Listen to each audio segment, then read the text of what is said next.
Didn't even notice that it rained all summer. I'm gonna show you the tricks that I know. I'm getting tired of talking, and I need more of a show right now. It's time that you made your mind up, 'cause lately all it ever does is change. Feels like we're only talking, going round and around, back around. I will fight like no other every day. I won't stop like the others. I will stay. 'Cause now is the right time, and I'm feeling alright. I'm playing your game like I know I can win right now. You got me up tonight, 'cause loving you is like I'm walking a tightrope so high. I won't be turning around, no, I won't be turning around. It's the right time. You feeling alright? I'm playing your game like I will win tonight. I think I'll do it on my way. I'm gonna show you what I'm going through, get you out of your comfort zone, 'cause I need more of the truth right now. It's time that you made your mind up, 'cause lately all it ever does is change. Feels like we're only talking, going round and around, back around. I will fight like no other every day. I won't stop like the others. I will stay. 'Cause now is the right time, and I'm feeling alright. I'm playing your game like I know I can win right now. Well, that comes down to me not working very hard on the intros. Back to the spine. I miss it because my ADHD was You want me I to haven't heard that. you want me to crack some spines? Well, you know Crack what? the Izal over there has been very vocal about hard combat. So for you, TPK. Well, what if I want soft combat? I want hard combat. I want hard at first then- and then soft later. Followed by cuddling. You know what? This is getting weird. Hey guys. That was your precipice of weird? That's where you hit the line? I was about to make it weirder. Aftercare is No, important. I know. That's why I was just like, you know what? We're gonna move this on because I see where this is going, and I'm gonna don't nip even this know in the the bud. half of it. I know maybe the half of it, but it's the other half that scares me. You've taken a peek through the mailbox line. Alright, guys, so welcome back to Tuesday Dungeons and Dragons in the adventures of Athoria with our groups, the Silver Knights of the Mythal. Hey. Oh, That's no. Okay, you guys are gonna get muted, and we're only just started the game. My Okay. bad. No, you don't care. I know it. Like, my Okay, bad. well, so- I will do it again, though, is what he's saying. So, last session, on chapter 74, you guys did some rituals, or more specifically, Calum and Volred did some rituals. Some other people got drug into some stuff. But all in all, it was a very, I would say, emotional chapter and series of scenes for Volred. Followed by him spending an awful lot of time alone and thinking about himself and his actions and how much of a monster he is. So, this week, however, we're going to crack the spine. You happy now? On chapter 75, to see the immediate fallout of what is transpiring. Just as kind of a quick reminder, you guys are back at the Cursed Arrow. It's about noon on the 37th day of the first seed. The rituals have just been completed. and a certain amount of information regarding what transpired in those rituals has been shared. And you guys are just awaiting some room service for lunch while you unpack everything, debrief, and determine what your next steps are going to be. So the day is yours.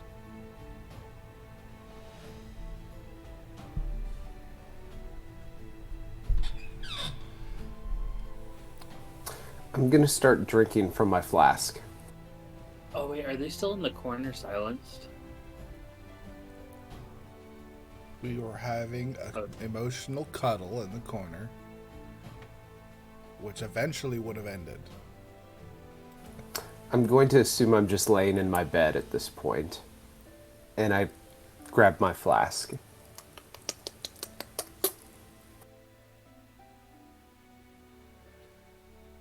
Okay. So, we learn anything?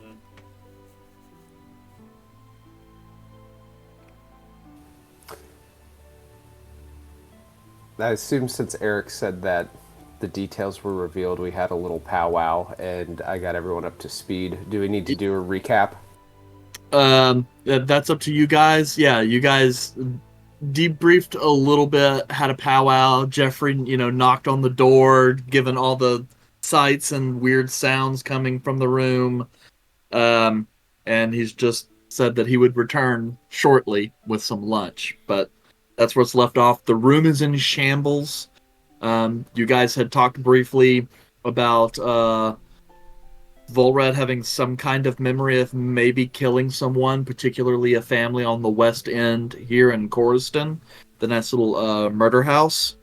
And then you guys went to the Infinite Archive and spoke apparently to the god Edoron, where Caleb kind of read through some pages of the book of Volred's life and filled in some blanks with what happened in Volred's memory, verifying definitively that Volred and his sister were attacked by a Shade of Cavail, that Volred, in some beyond madness, offered himself up in an attempt to save his life, the payment of which that Volred has to kill Salusa, and that should he fail to do so, the Shade will return to finish the job. I will throw a little extra information on the first ritual just to remind everyone. So the vision that I had seen was told that it is not necessarily a real vision and that we can assume that it is in the future. The god basically said that I will have to make some choices to determine basically a good or evil path, specifically kind of quoting, he tells me I need to come to terms if I can forgive myself and others, and the decision of what path I take will come soon. So it's inferred that that murder house where Volred saw his entire family brutally murdered is a vision of the future, and based upon what direction he takes, that could be a outcome.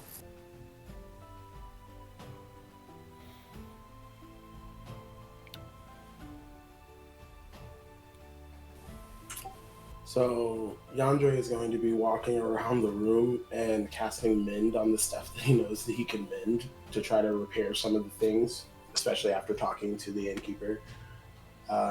And while he's doing so, he'll look over to Red and say, "So, have you decided what you're going to do? Or are you just going to continue to drink yourself until you can't make decisions anymore?"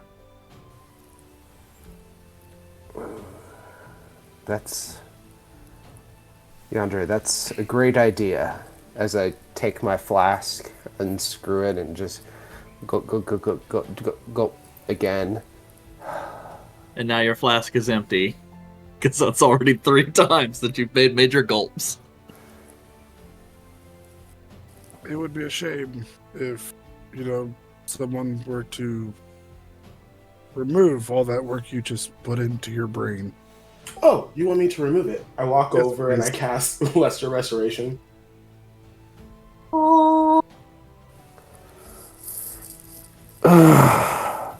Somehow the hangover was removed before you even had one. Yandere, What if it just how, skips the drunk part and goes straight into hangover now? Yandere, how many times can you do that in a day? Enough to be satisfactory. And I just leave the room, presumably, to go get more alcohol. Okay. Caleb will step in front of Red. What were you about to say to him? If he's not even going to make it to the outside of the room, there's no point. I'm just drinking in the room. Drinking in the room. Caleb will step in front of Red. My friend, you have just gotten some very, very unsettling news. I don't think the bottom of a bottle is going to solve this issue. Correct. It won't solve an issue, but it's going to make me feel okay for an hour before Yandere does that spell again. Could I just have a moment? A moment? Yes. But I don't want you being lost in the cloud In the sauce. of drunkenness. The cloud of drunkenness. Okay, that's fair, but I need a little escape right now, just a little, just a tiny bit. Let my mind run from this for a short time. And I will not grant that. Is all. What? Do you mind sharing what you have? What is it? Is it gonna get him drunk? How much mead you gotta drink in order to get drunk? Quite a lot. I will go procure another bottle, and within an hour from now, you can zap the fun out of me, Andre. At an hour, not within. Had an hour exactly. Sure. We have a contract. Thank you. Okay. You go open the door, step out into the landing, heading towards the stairs. Jeffrey, at this point, is like taking some trays out of a dumbwaiter and sliding it onto a cart, and then kind of start making his way towards your room. He kind of stops for a brief moment. He's like, "Oh," and kind of gestures out of the way and leans up against the wall to let you pass. I'll just leave the food in the room then. And kind of continues past and then kind of knocking on the door and then proceeding to deliver several trays of food to the room. And I will head down to the bar. Okay. Lively time of day. The bar, I would say, is about half full. But, yep, as you come in, though, there's still a few spots at the bar. You kind of walk up, the bartender sitting there, kind of looking you over. All right, what do you have? I will take a full bottle of cognac. Kind of looks you over. All right, sir. That'd be 50 gold. Okay. And I grab the gold and just give it to him. Okay, he takes it and kind of reaches under the bar, kind of pulls up a bottle, kind of comes up, got a nice kind of a wide belly, long stem, looks like almost kind of like a bit of a maker's mark and kind of slides it over a little bit of gold leaf. Not the most expensive brand of cognac you've ever had, but it's, though he may have gotten it from a bottom shelf, it is not bottom shelf. Upper middle shelf. Thank you. I grab the bottle. I give him a 3 gold tip, and I disappear.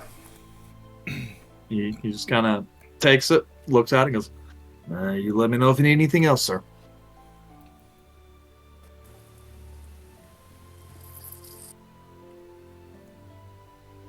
I return to the room. Okay. At this point in time, you kind of cross Jeffrey on the stairs, just kind of nodding, gesturing as you move back. And when you arrive to the room, the earlier smells of parchment and tipped over ink, and just general stale air is replaced with the smell of bread, meats, and a company smorgasbord of other sides. You make an open-faced sandwich, because then it's less bread, and you don't eat so much bread. I like the bread. It is optimally a better sandwich. Well, I think it's a good balance between bread and meat combination. You don't just want meat, then just get rid of the bread altogether. Then what surface is the meat going to be on to be delivered to my gullet? I just raise my hands to my face like, you have hands. Yeah, but mine are covered in fur. That sounds like a you problem. That sounds like a species problem. Hey, you should get gloves then. Maybe I will. Give me some fancy, sandwich some ingredients, fancy, eating gloves. That's what you need. You won't even call it meat. Because you're It's not taking even away the sandwich bread. Ingredients anymore. It's not even sandwich ingredients You're anymore. taking away the bread. It's no longer a sandwich, so it's just ingredients.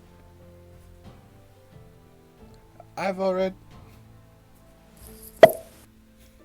You can enjoy your double bread sandwich. I will enjoy my single bread sandwich. Everyone take a swig of this before I go in. Alright. That's okay.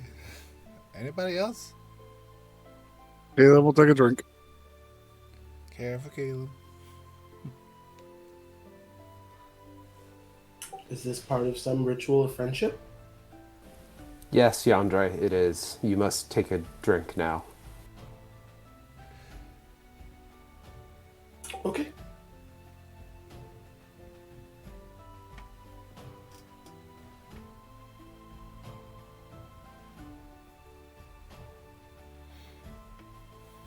It's delicious, isn't it? pretty spicy. It tastes.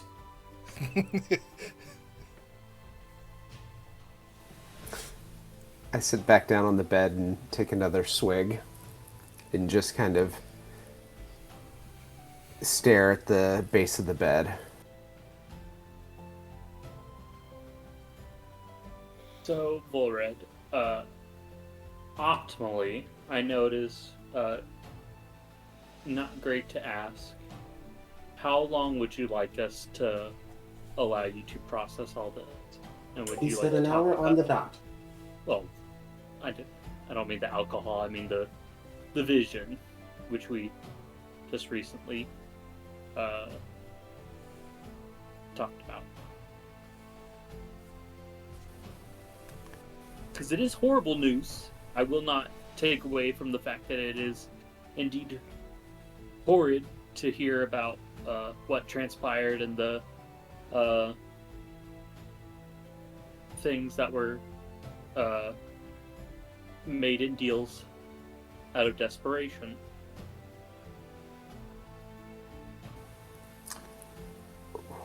Horrid doesn't really begin to describe how I feel right now. I feel like a shell. I feel like any sort of piece of individualism within me has been scorned, and that I'm just but a pawn in a larger game. No control.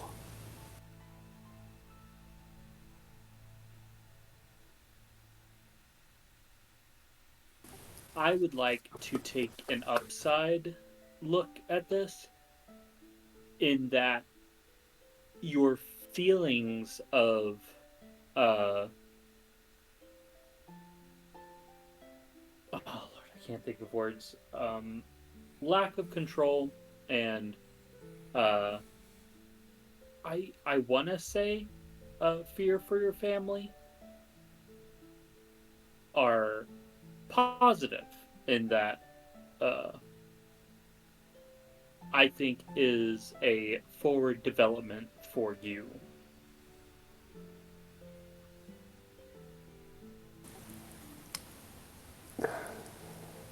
That may be true, but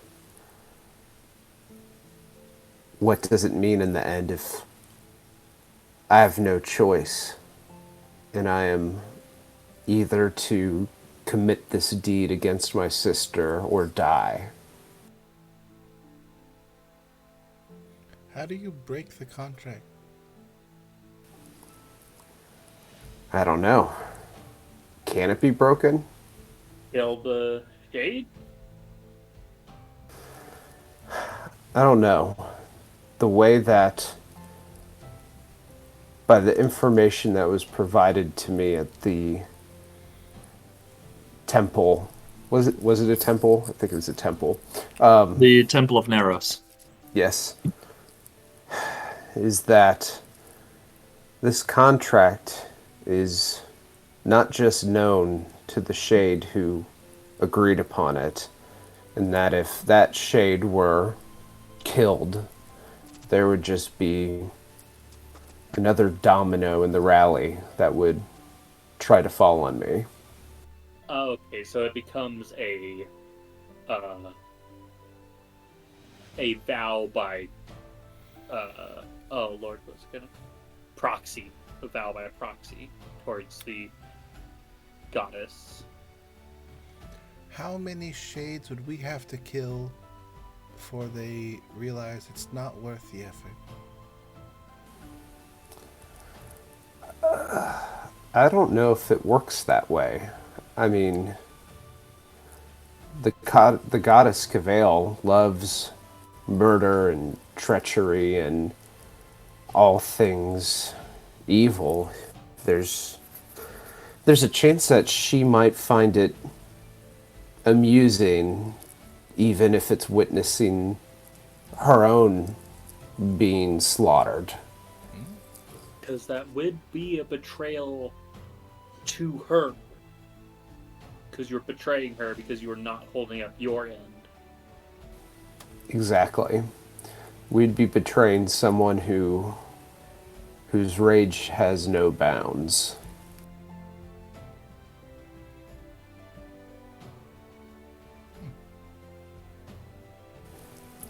Go, go, go, go, go, go, go, go, go.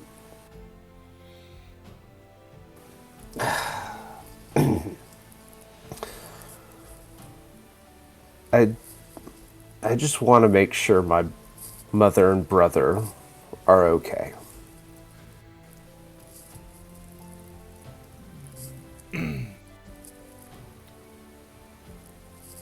Well, And you should probably focus on your oath then to make sure that you don't wind up killing them. I don't know about this oath.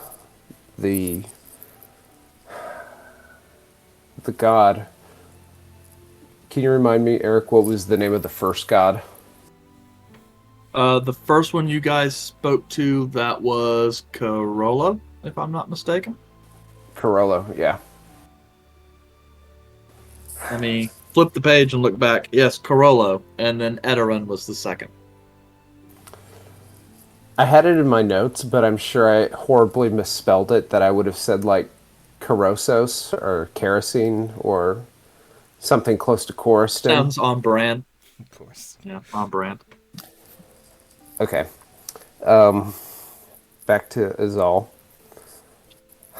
I don't know how I feel about this oath. When talking to Carollo, he mentioned that a choice lay in front of me and that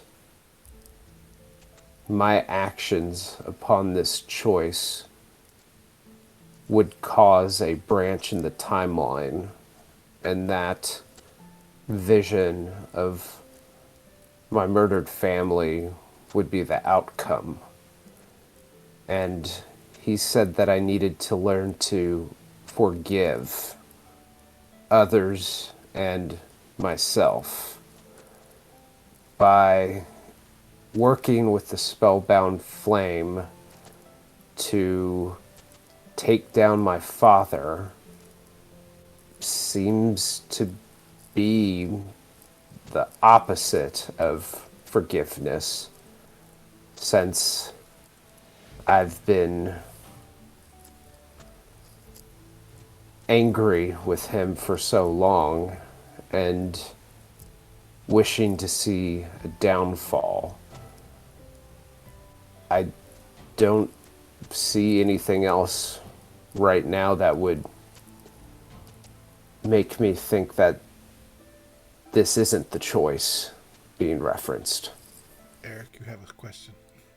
No, I was just going to have a quick point of order in case Volred forgot this thing. Because Volred would certainly recall that this is not the first time that he had a vision of that hovel.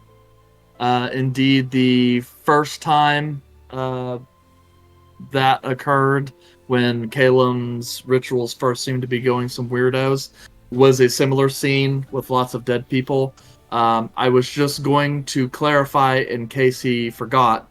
The corpses that were in that original vision were not the corpses of his family. They were corpses of people he has never met, as far as he recalls. Okay, I did forget that. I thought that in that vision I didn't... Just in case that changes your opinion on anything.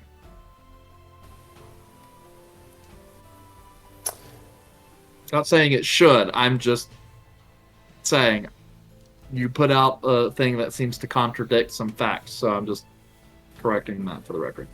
So, do we need to go to where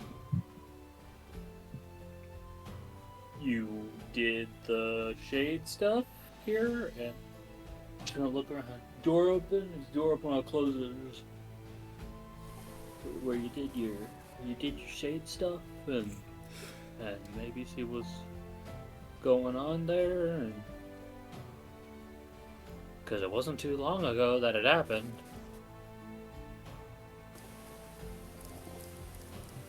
What do you mean?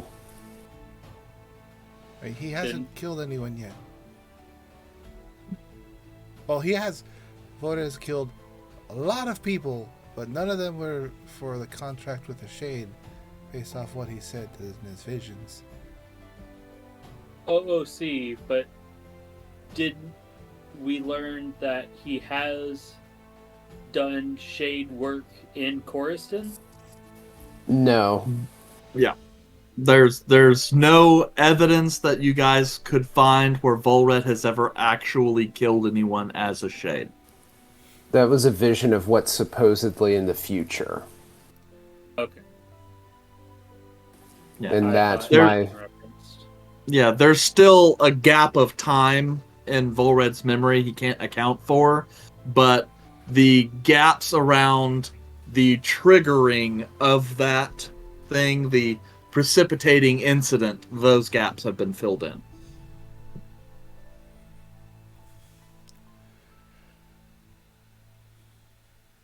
Using big words, you're not going to hamster off the wheel, Eric. Well, because I think Words there's, like precipitating. correct me if I'm wrong, Volred, but you had that initial incident in the garden, or the forest, Yep. and then there's about 10 or so days that are blank before you seem to kind of remember coming to and then beginning your process of leaving Chaosa.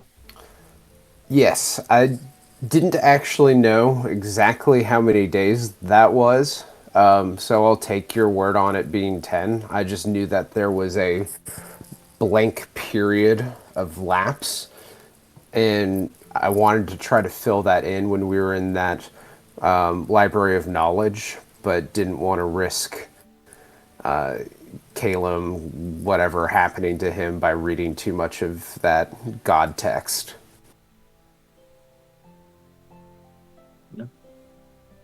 So we do not know what has happened at the 10 days of post-Shade contract. Correct. Volred was told by his family he remained unconscious for that time.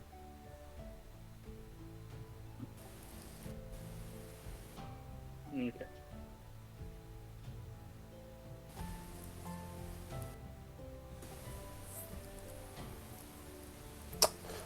Well, out of character, I did forget that the initial vision had different bodies. I didn't remember being able to I didn't remember actually looking at the bodies, but that makes sense. I don't know if that necessarily changes my approach here, because I mean, a god did just kind of tell me, like, hey, make a difficult choice or your family's going to die. Yes, I was just making sure that since you kind of implied that they were the same in both cases, I was like, oh, I just want to correct this record in case you guys start going down an avenue incorrect based on incorrect information. Gotcha. Gotcha. So,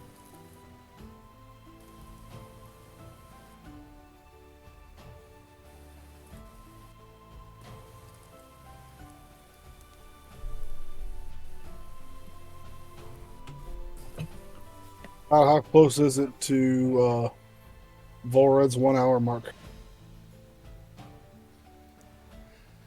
you guys have not done an awful lot of talking, so I mean, depending on how long you guys are saying you're teasing this conversation out, I mean, it's really taken about it could have taken as long as it's taken right now, like 15 minutes, or maybe Just that's for- what you have, or if you like add eating and stuff into that, maybe you guys have teased it out to about an hour.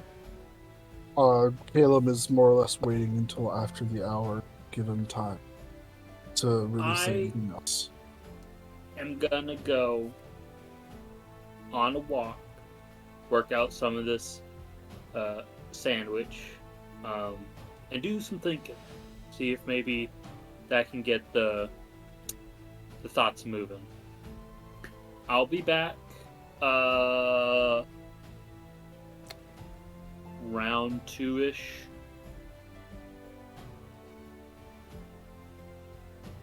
Okay.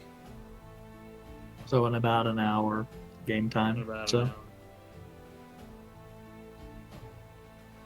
After Volred has gotten his no drunk shot.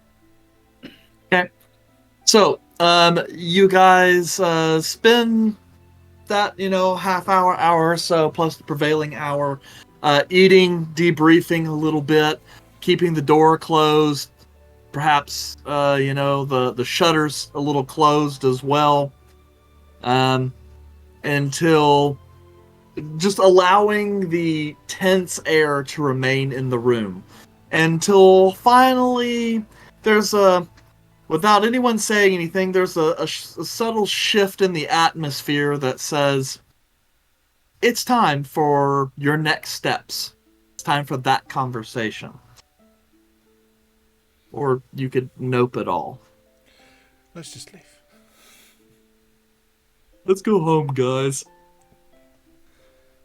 But nothing I'm but done. bad experiences. I'm going home. Fuck this place.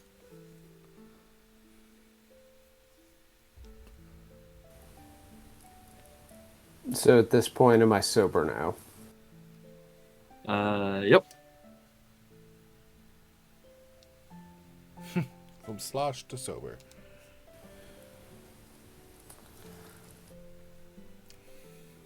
I mean, you still feel bad, but that's not from the alcohol. Thanks.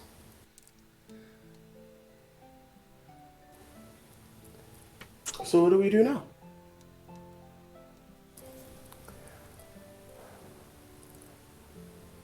I don't want to take this oath.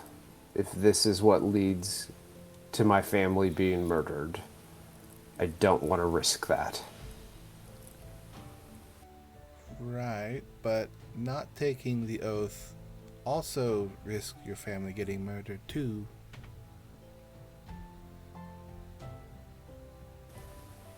Shit, I didn't think about that. You described in your guys' vision that when Caleb and you were looking at the dead bodies, they had different traits depending on who was looking at it.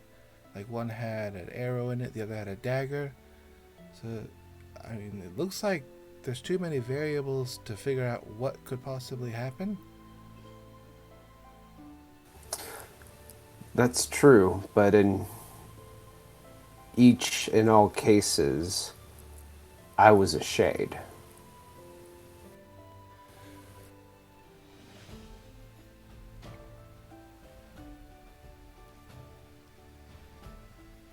So, was the house that you saw in both all of your visions, are they always the same house or are they different based on the interior? It was the same house. And each time there was the same portrait on the wall with the same family.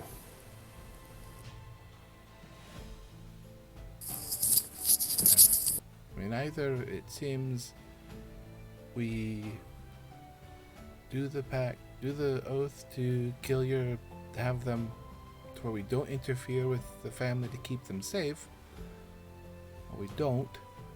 They're at risk then. And we're also at risk while we're here. And either way, if we do that, there's still the fact that we know that you will go mad if you don't kill your sister at some point.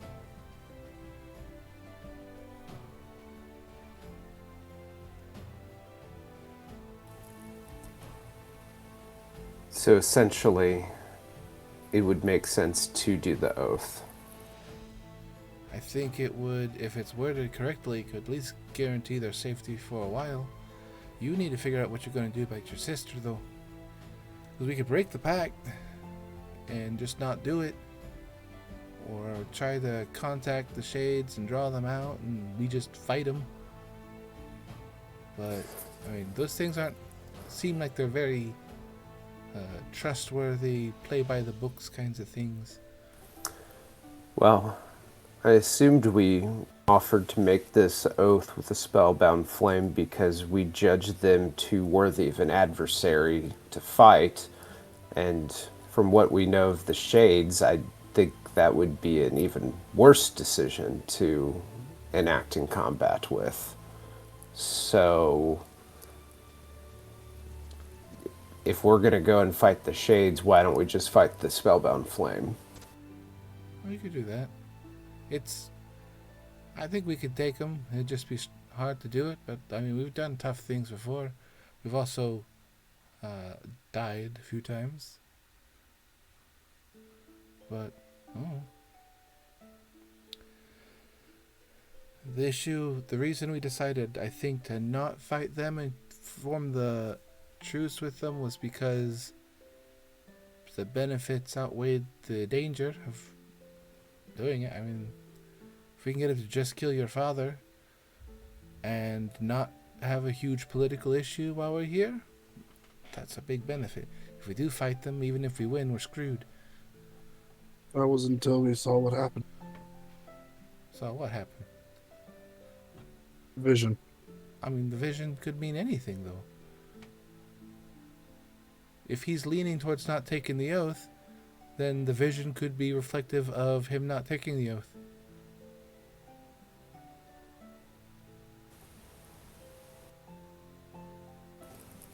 Now I'm even more confused.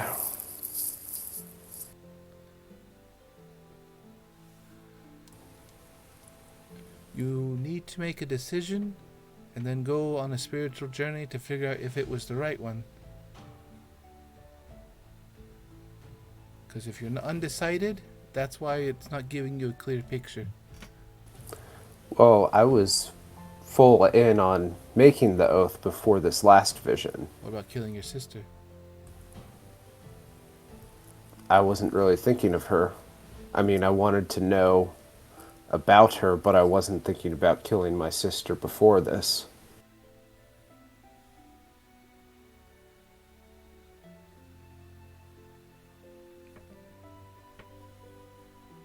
You could always just leave.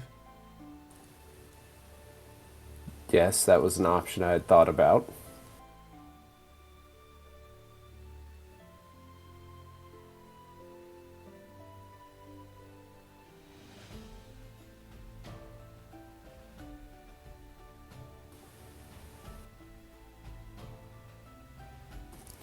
Out of character, can y'all give me some input because this seems like a big decision and I don't want to fuck this up.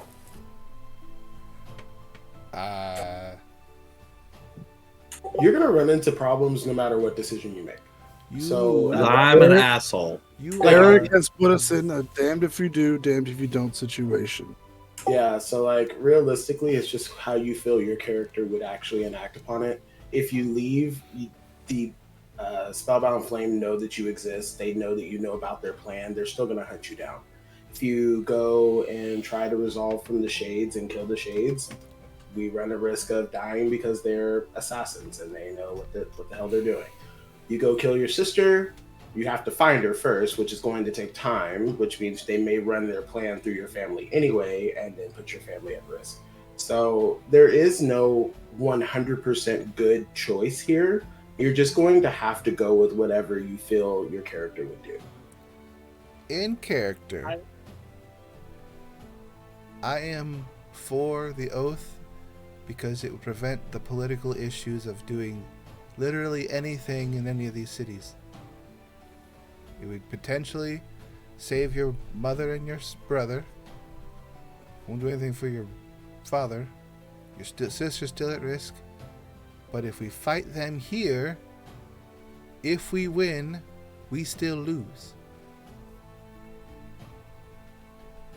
And for them, it's out of character, just as a observation.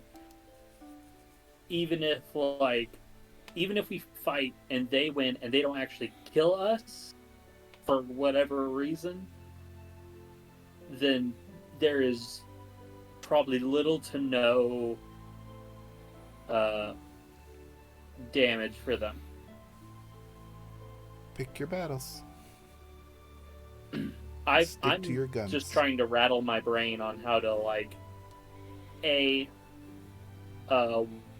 why would your family become forfeit for the shade deal? I'm not sure how intense Cavale is with her contracts, but apparently with her contracts for murder, she's pretty dang you better get it done.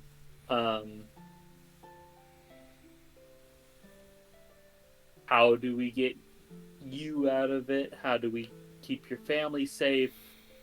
I would be pro contract, pro oath, just because it is a lesser of all the things in my mind. And keeping your family safe is not keeping you out of repercussions, because there's a good chance that they go through the plan, they save your brother and your mother, and they tell them that you helped them, and then you don't get to speak to your brother and mother anyway. So, this is not meant to be a perfect decision. It's meant to be a challenging decision that's going to push your character forward. No, I get that, but all of this feedback was what I needed to hear. Instead of asking it out in character, I wanted to know from a holistic point of view, what happens and what other things to think about. Yeah, mine was in character. It's all time. Well, you're too good at this, is all. So, yes.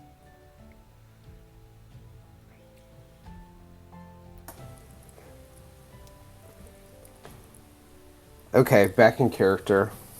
Let's see.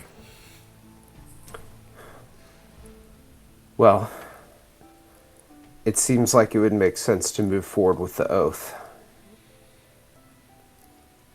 That way, that will buy us more time and keep us out of the eye of local politics in the meantime. So let's do it.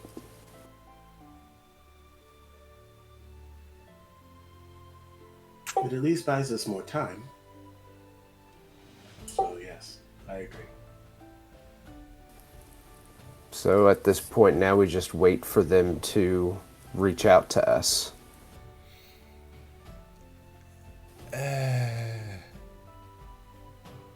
Or we can go do Caleb's job. Well, certainly. Well, it's Zal's job that she found for Caleb. Well, we found for Caleb. Because he's broke.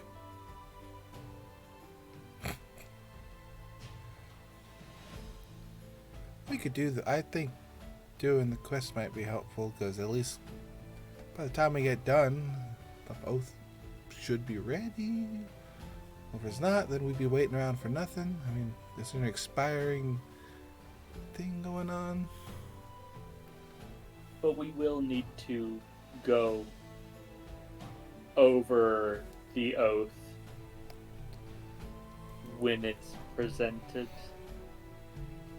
Because obviously they're going to try to sneak in loopholes and backdoors and workarounds that favor them.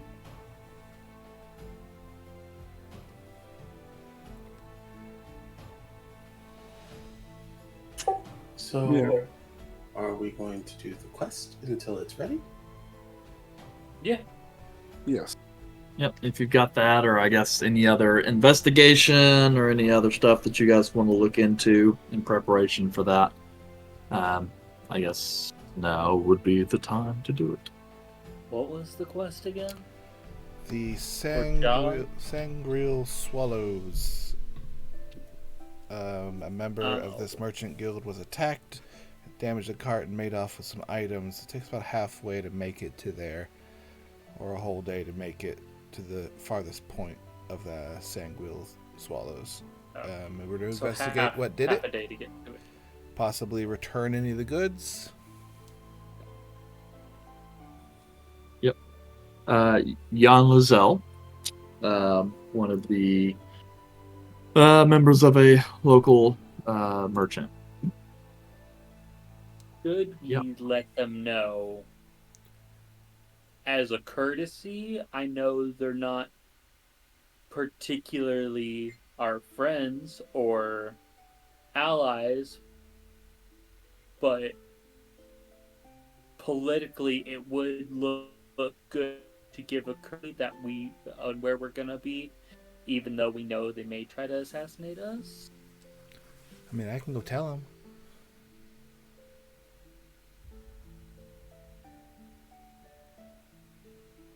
I would. But we are a group. We could go tell them. Let's just go let him know. He's all. Yeah. Hop out of the bed. Be careful, it's a long jump for you. I got these short legs. Get half falling damage though. Yeah. So, you guys head to Crocus Manor? Yeah. All right. Izal, as you guys arrive, you are stopped at the gate, and eventually a man comes out to meet you. One, you do not recognize Kelmac, but you do, Izal. This is a young human, maybe mid-20s, with short red hair. He is one of the individuals you and Yandre were following a few nights back. You did not see him in the manor previously, but he appears to be in today. As he kind of comes out, meets you two, he kind of is looking over you. He's all recognition, but chooses, you assume, not to say anything about it. And he kind of goes, yes. We are here to check in on the status of our potential agreement. Right. Well, we are procuring the last of the spell requirements this morning, so we should be able to handle that this evening. We'll let you know as soon as it's available. We'll have to meet at a place outside of the city, just a little bit west. No big deal. Do you all have like a paper copy of what this might be saying? That way we can review it before we start it, because I'm sure... The final agreements will be written down at the location. It's important that the intermediary be privy to those requirements. Do we know who that is? No. But from what we understand, the master of our order is going to bring someone from outside the prime material. Okay. We'll be back this evening then. Well, looking forward to seeing you then. Have a wonderful day. You too. Turn around and leave. And as you guys go to leave, he kind of stops, turns around. Oh yeah, probably a good idea you don't leave the city. You know, wouldn't want you guys thinking you're trying to bail on us or anything. I mean, if we did leave, we would just continue to leave, because that would be stupid to leave and stick around. Yeah, but it would also be stupid to leave, especially since we've seen your faces. Not the first person. Alright. Have a nice day. Turn and go. That was Okay. some passive aggressive ass fucking. Yeah, thing there. he's... Wizards are I assholes. mean, the guy's in his mid-20s, you know? It's He like... thinks he knows everything. Yeah, Eric, how big was he? and he's part of this cool magic club now, so... Eric, if Kelmac front kicked him, would he snap in half? I mean, he looks a little Calum-y. It's on the Caleb side. So if I dumped a second level smite into him, he would not. I Probably mean... You don't know. You gotta be You able to only hit him. have... what I will say is, you only have... You have mages that you've dealt with in combat, you know, back with the Sunbringers. Those guys were not weak glass cannons. You know, that they had some experience. And you also have Calum to judge by. Calum's weak comparatively, but Calum's stronger than a lot of guys you fought alongside. So, I mean, let's just say your picture of mages, you have experience with the stronger end of the spectrum. I'm used to battlefield mages, which necessitates Constitution score. a constitution. Being Yes, able and they to also get know back up flashy magic that does a lot of damage. Meteor You know. swarm. and not sleep. Yeah, Generally, fireball. it's Yeah. Fireball. Hey, sleep Although- on a big old battlefield against like 12 Yep. HP soldiers, that would fuck up a whole battalion. Yep. So it would kill Cloud. Yeah, but you can cast sleep a lot easier with like 30 mages.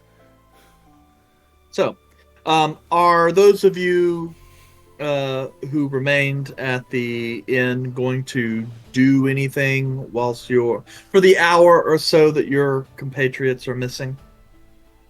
I'm going to learn Side- chain lightning. Ooh, it's a good spell. Okay. Damaging spell.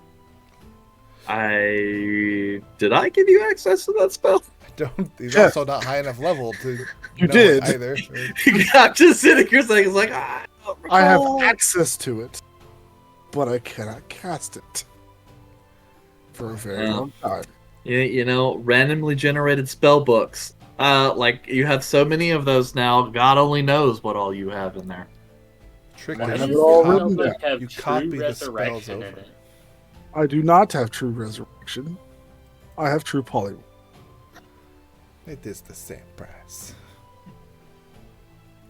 Well, anyway, What is this? so- Kill? Never heard of it. Izal and Kelmac return. All right, we can't leave.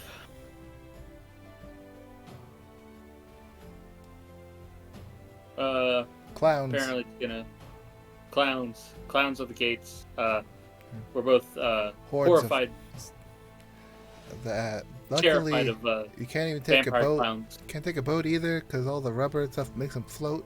It's very scary. They say things like, "Oh, things float over here." He said one of them popped up under the pier and said, "We all float down here," and I saw it grab a small boy and dive under. It was He said his terrifying. name was Copper Smart or something. I don't know. Yeah, except for he didn't They're like a hive grab mind a that goes boy. like He that. only grabbed the boy's arm. They found the rest of the boy out in the street. I don't know what you're talking about, Eric. We're talking about. I'm talking about the medieval- reference material. Medieval. Copperwise, the of- jolly of dancing vampire clown. You should- clowns. Anyway, so The contract will be done this afternoon for us to then review and This evening. sign. Yes, this evening. So we cannot leave. Also, this very passive-aggressive fella decided to tell us it would be, what did he say? Unwise? Yeah. To leave town.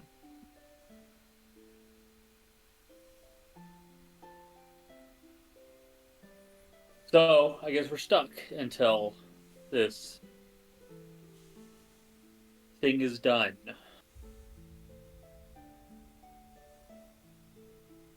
That's what happens when you give them choices. When what? Sorry, you cut out, like, right in the middle. That's what happens when you give them a choice on whether or not you leave. Well, we assumed this is gonna take a minute to get done.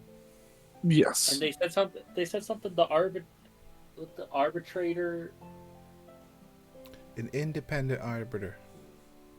arbiter from outside the prime material will be arbitrating. facilitating the oath. Words. I wonder who they're going to get. Probably something fake. I don't know. Still get y'all just y'all are really good with contracts, so I would think there'd be a smart person to get. That's an assumption. That's also assuming that this person wants to leave the Fey realm. If they are Fey. Also, the god in which they're making a contract to is not one of the Feywild gods. So I don't know if that would be important on which representative they bring from a different realm.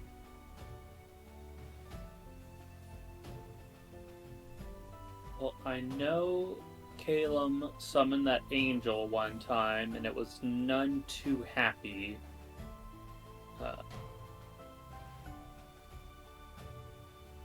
Also, given the who we are to these individuals, I highly doubt that this is a new thing for them to do, to have somebody from another plane of existence doing their deals for them. Could be a devil. So it's more than likely a common occurrence that they deal in these types of things all the time. So this probably isn't anything out of the ordinary for them.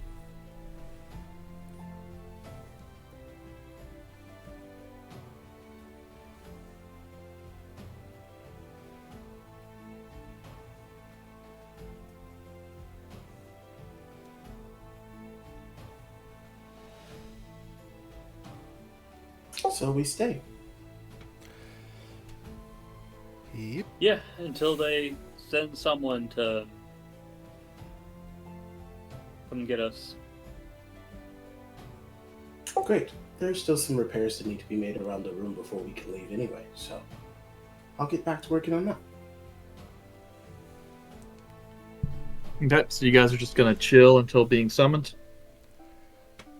We're gonna leave town. Fix the room, try to help find if something got real broke and the piece is missing for Yandere to do mending.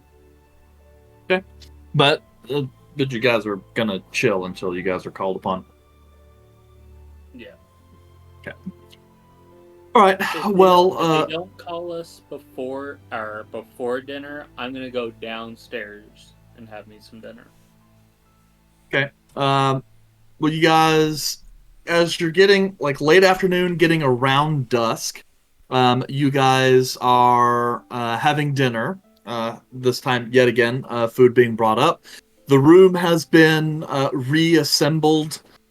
You see some slight, maybe some scratch marks and stuff where the floor is scuffed, but the major damage to everything has been replaced or repaired. And you guys hear kind of a quick rap tapping at the door. Who's getting that? I will peek outside. Okay.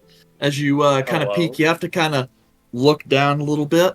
As you see a very familiar halfling male, the apparent early 20s, got the shoulder-length brown hair, wears the white, I guess in this case, yes, the white robes for the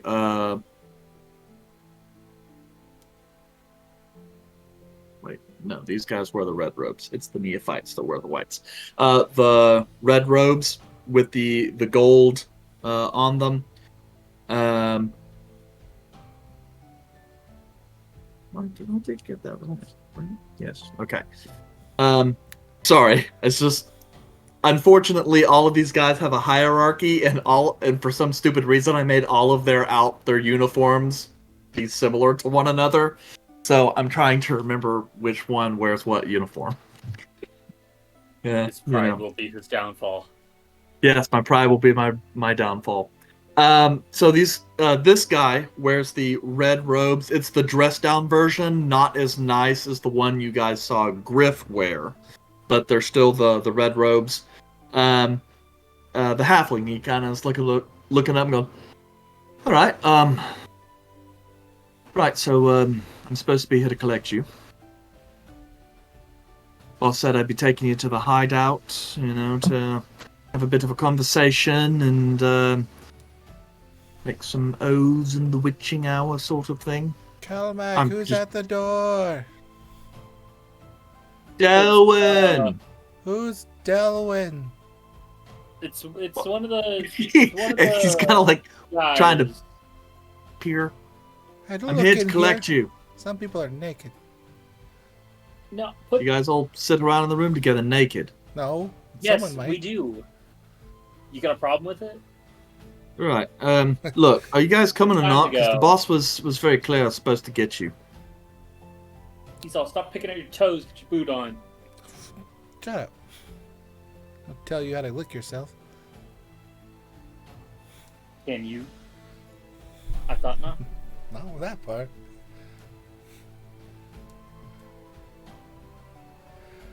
Right. Ready to But go? So I'll as you guys kind of get people gathered and follow out, leaving the Cursed Arrow, there are two carriages that await out front. Delwyn kind of makes his way to the front carriage and goes, we got room for 4 of you here in the back one, and then the other 2, I guess, will be with me up here in the front carriage. We'll go to the meeting place, and then we'll conduct our business, and then hopefully have you guys back by midnight. I'll go wherever Kalen goes. I will go in the cart with Delwyn. Okay. You said which spot holds 2 spots?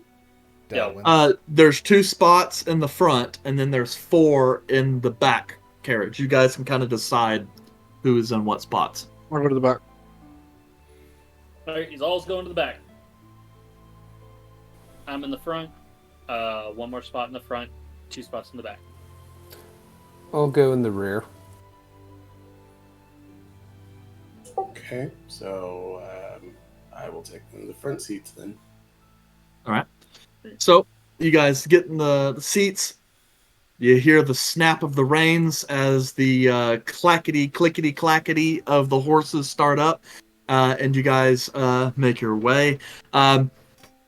What kind of surprises you is that mentions of a meeting place, and yet none of you were blindfolded, tied up, or anything of that nature.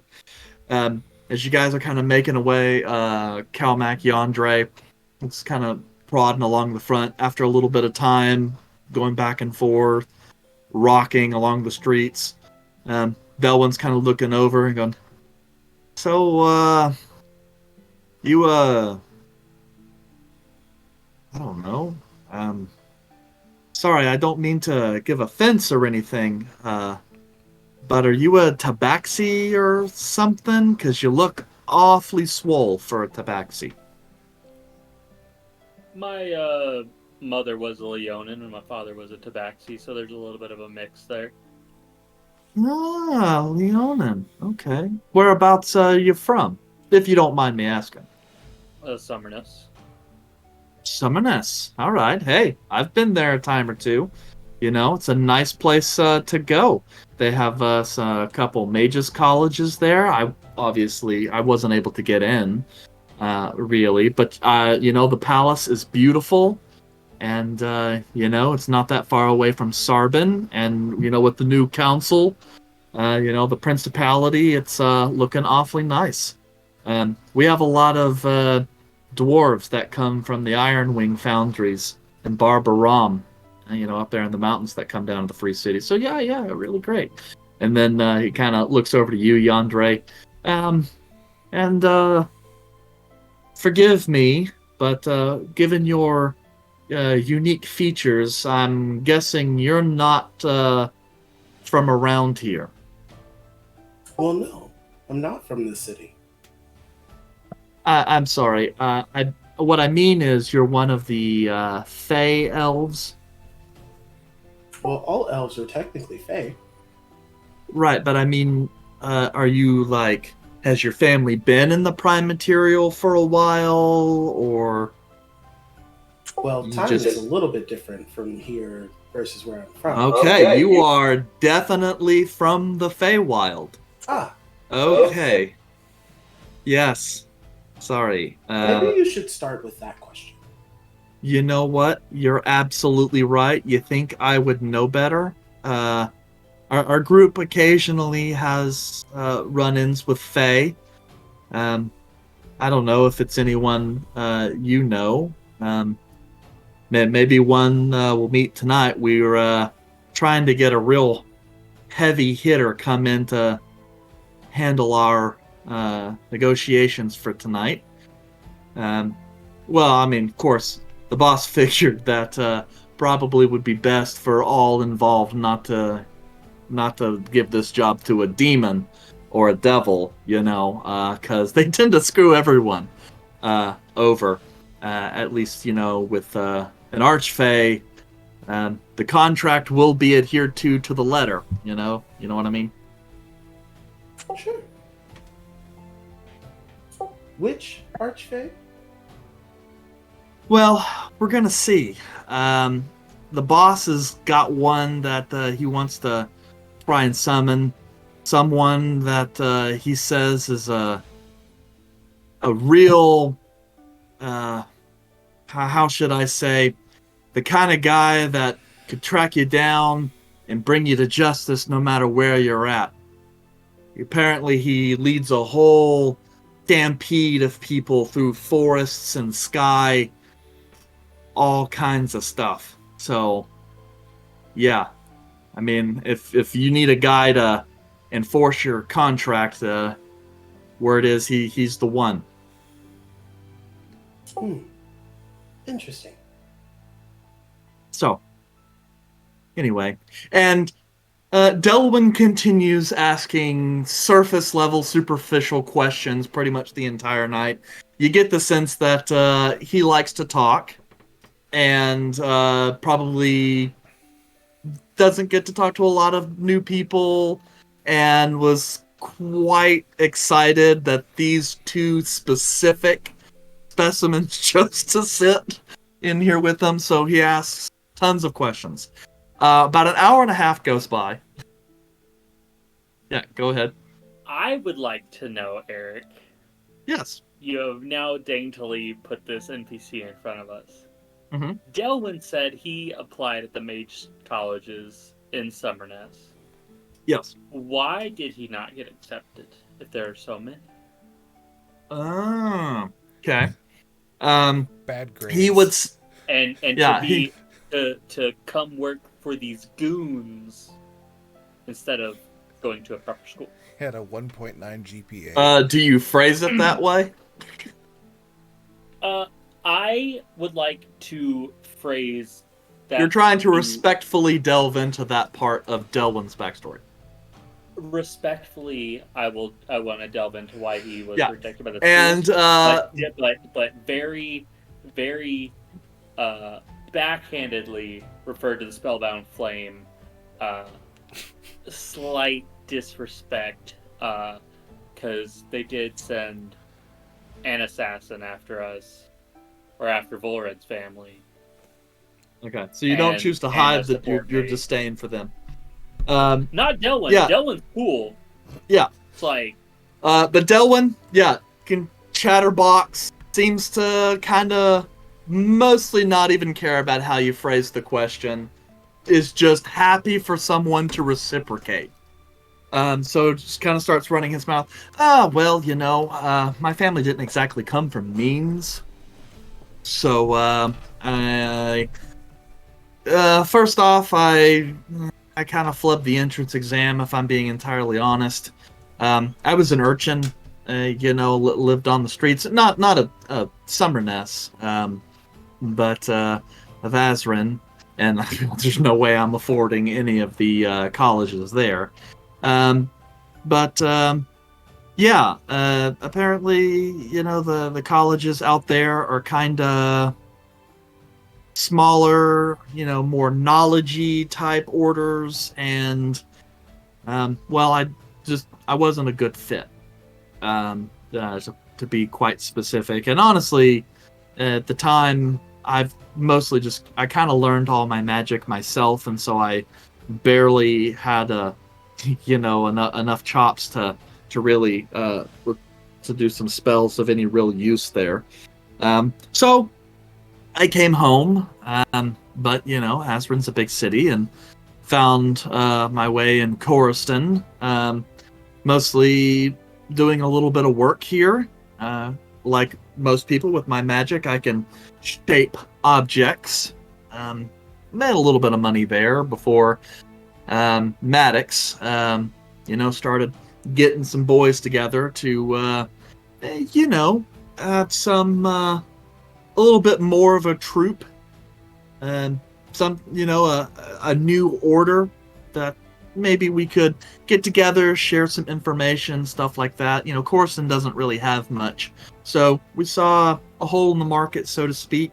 I mean, obviously, we've got a really eclectic group, and you know, the people around here, most of us either don't know who we are or don't think much of us, but, you know, we're still new. And here in a few years, you know, with Maddox and especially Griff, man, and oh my God, Baines, when he was, well, actually, Baines was a bit of an asshole, but he's pretty powerful, you know, and with Maddox and Baines and Griff, like, our son is on the rise. While he's doing this and having this long, drawn-out conversation, I'm going to pull Caleb to the side. Caleb is in the back wagon. Oh, we haven't stopped yet. This is literally in the middle of him talking. Yep. I was starting to say after an hour and a half, and then I was interrupted. So, Griff is the big one, right? Who? Yep, has he's muscles. the brick shit house. And who is the other one you had referenced? Baines and Maddox were also listed. He Neither killed of Baines. you assume, yes, because they did He say that assumed Baines so. disappeared, so you assume that's the one you killed. Okay, Maddox is a name I don't think you guys have heard yet. but he's the lead. Okay. You assume We can the go way they ahead refer and just to them. finish the hour-and-a-half trip. Yes. It's been in some time. Yes, like Maddox is the head of the Order of the Spellbound Flame. You just gave an NPC with a name, and Izal was not there to then peel apart the layers of story to it. Yep. So I had to end her stead. Yes. But yes, as far as if you care to ask, because this guy goes, so Maddox is the head of the Order. Then his lieutenants were Baines and Griff. Baines, you assume, is the one that you guys killed in the Nepsa Valley. Then there are 4 adjuncts. That's Kano, Morkan, Gwenin, and Delwyn, who you're currently meeting. And then Brees is a neophyte, a new person at the Order. You guys also met her. She wears full white and was kind of did maid service for you guys when you were at Crocus Manor. But yes, as far as you can tell, those were the 8, now 7 members of the Spellbound Flame. But not a big group. No. Okay. And we Yep. arrive at our destination an hour and a half later. Yes. Lots and lots of talking that goes through, and I imagine by this time you guys are done. Yeah. But, yep. Any special Shall we conversation that's going on in the back wagon? Or is it just ruminatings? Or ruminations? Sitting in silence. Caleb Okay. would be reading his book, trying to transcribe a new spell. Yep. Somewhat hard because you're sitting here bouncing, and about the time is like about a half hour goes by, and you're clearly in the woods at this point, so you keep hitting potholes. And it's like, shit, and you have to cast Prestidigitation quite a number of times to remove spilled ink from your pages. Unfortunate, but not your best penmanship. But yes, after about an hour and a half, your wagons kind of come creeping to a stop. Delwyn exits the front and kind of tells Kelmac and Yandere, all right, just about there. The last few hundred feet we're going to have to hoof, unfortunately. But, yep. And then he kind of comes and taps on the back wagon. All right, guys, nearly there. We've got just a couple hundred feet to go, but that's going to have to be done on foot, unfortunately. So if you just follow me. Okay. Yep, and you have to open the door because it's a little hard for him to reach it. He's got to stand up on his tippy toes a little bit. So open the door. Okay. It's like we're waiting for you to open the door. just Yeah, fuck off. Come on. Like stupid dwarves, thinking they're so tall, blah blah blah blah blah, working on the little man. Yeah. Anyway, but you guys step out in what is little more than just a small game trail. You notice the trees are starting to thin a little bit, and there's this kind of heavy fog that kind of leans over the through the section of the forest. As it parts from space to space, you can kind of glance off and see west of here. You guys appear to be somewhere in the middle of the forests west of Coriston. Oh, okay, that's Momo.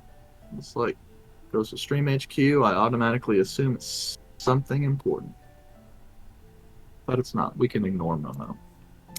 Oh, got it. I'm sorry, I shouldn't have said that out loud. Don't worry, we're not streaming. Yeah, you But said it I didn't will have be- to pander, so you know. Carry on. Yes, I'm just double checking my distances here. At this rate, this fine. Yes, so from where you guys are at, you can kind of see that the land off in the distance, you can spot what looks like kind of a small hamlet, maybe at most a quarter mile down the road. It kind of goes in and out, being obscured from the fog. And what you can kind of see even far beyond that, it lies out with virtually no tree cover, and you can see what you guess is the Sangreal Swallows. So you guys are kind of at the border of that forest and the Sangreal Swallows. Huh. Well, I want to be here anyway, so.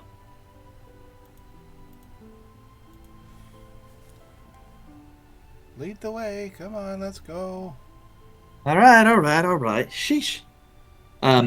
He kind of walks off south into the forest, like going towards the ocean. And then, true to life, about 100, 200 feet, he kind of comes up to a section where the rock kind of quickly shears off. Only about 20, 30 feet or so, as it looks like the land is starting to quickly kind of get down to lower elevations as you get closer to the ocean. He kind of goes along this little goat path before there is an opening to a cave. This cave, natural, but it looks as though the stonework around it has been hewn and stylized to make it look like a post and lintel door frame, integral to the stone itself. As you kind of look down, it looks apparently like a standard forest or seaside cave. It descends a little bit further at kind of a rough 15-degree decline, and you can see what looks like evidence of some light coming from inside. He goes, all right, we're here. He kind of stops and goes, now, obviously, I've used the words hideout or secret maybe before when referring to this place. So obviously, this is kind of an important place to the Spellbound Flame. And we obviously are going to tell you not to speak about it, but I guess the way the Master and Lord Uric kind of look at it is this will either be covered by the oath, or you guys will break it, and then maybe we'll kill you. You know, who really knows? But one way or another, we can be reasonably sure you're not going to tell anyone about this place. So, sorry, that's probably not the best way to talk about this before negotiations. I mean, after all, you know, I don't want to threaten you guys or anything. You know what? I'm going to shut up right now, and we're just going to go inside. Yeah. I doubt it. The going inside or the? Oh, I see what you. Oh, I should have been in a cart with you guys. I mean, these guys were lovely, but you know, yeah. Anyway, so he descends down, and sure enough, you guys come in. I grab Caleb's arm Okay. before we go in. Mm-hmm.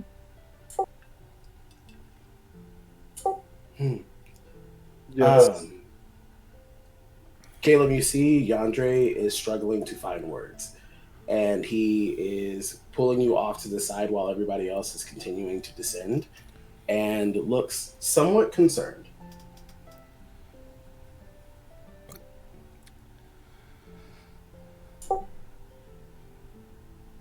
What's going on, Megan? Um, Depending on which archfey they are looking to bring into the prime material, I might not be present for your deal.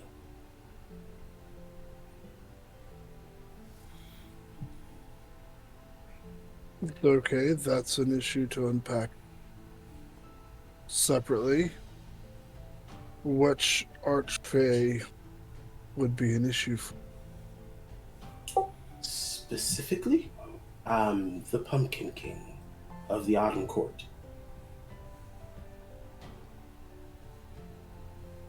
Okay, I don't know anything about this individual. The Master of the Wild Hunt. Does the Um, Pumpkin King usually deal in deals with the outside of the Faerun? No, not normally. But if they are bringing an Archfey here to deal with the contract, and there is some binding of magical privilege, he may have an impact here. Now, it is difficult for me to be present during that specific time. Would you be forcibly removed, or would you have to actually remove yourself due to an issue with the Pumpkin King? I would need to remove myself. Okay.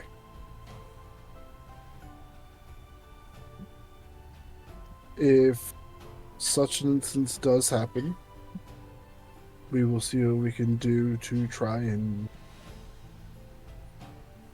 handle this deal on our own.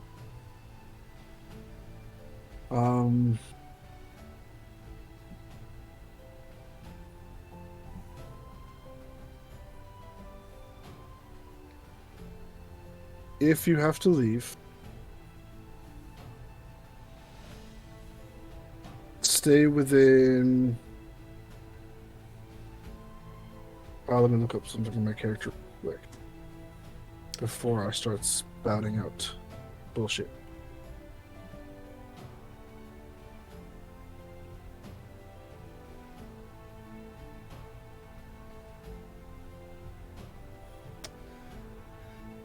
How far did we say that Malor could be? 400 And I feet. could still 400. Was it 3 or 400? 300 sounds like it would conform more to normal numbers that are common in 5th edition. Okay. In that case, then I would say, try and stay.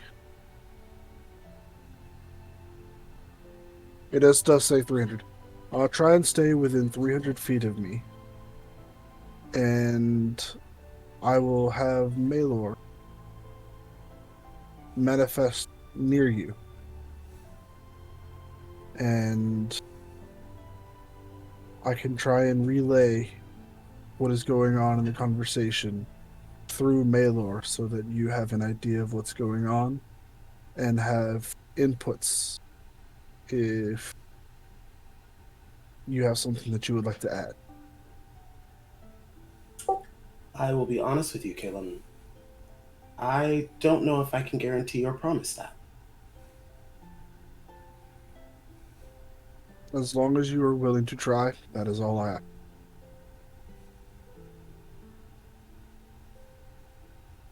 I will try. I appreciate that. I can see that this individual or situation makes you uncomfortable. Yes.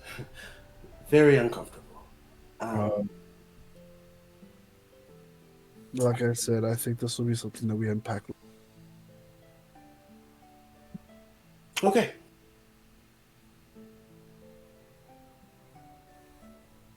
And you'll see Yandere take a deep breath and then proceed to walk down the path that everybody else went down. Okay.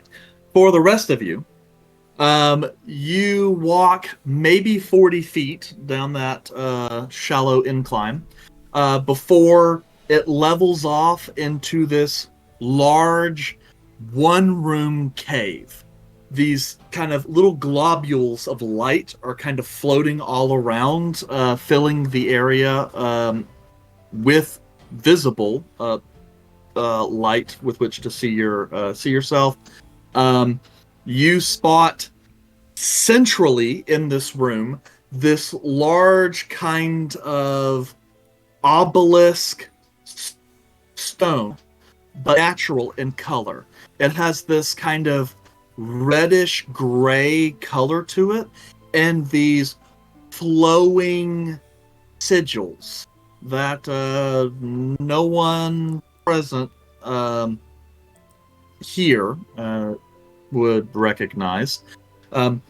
Kind of jutting out that seems to sit at the center of this kind of humming magical circle that is at this present kind of brimming in sort of an idle state with Griff presently reading from this scroll and words that, again, no one here recognizes.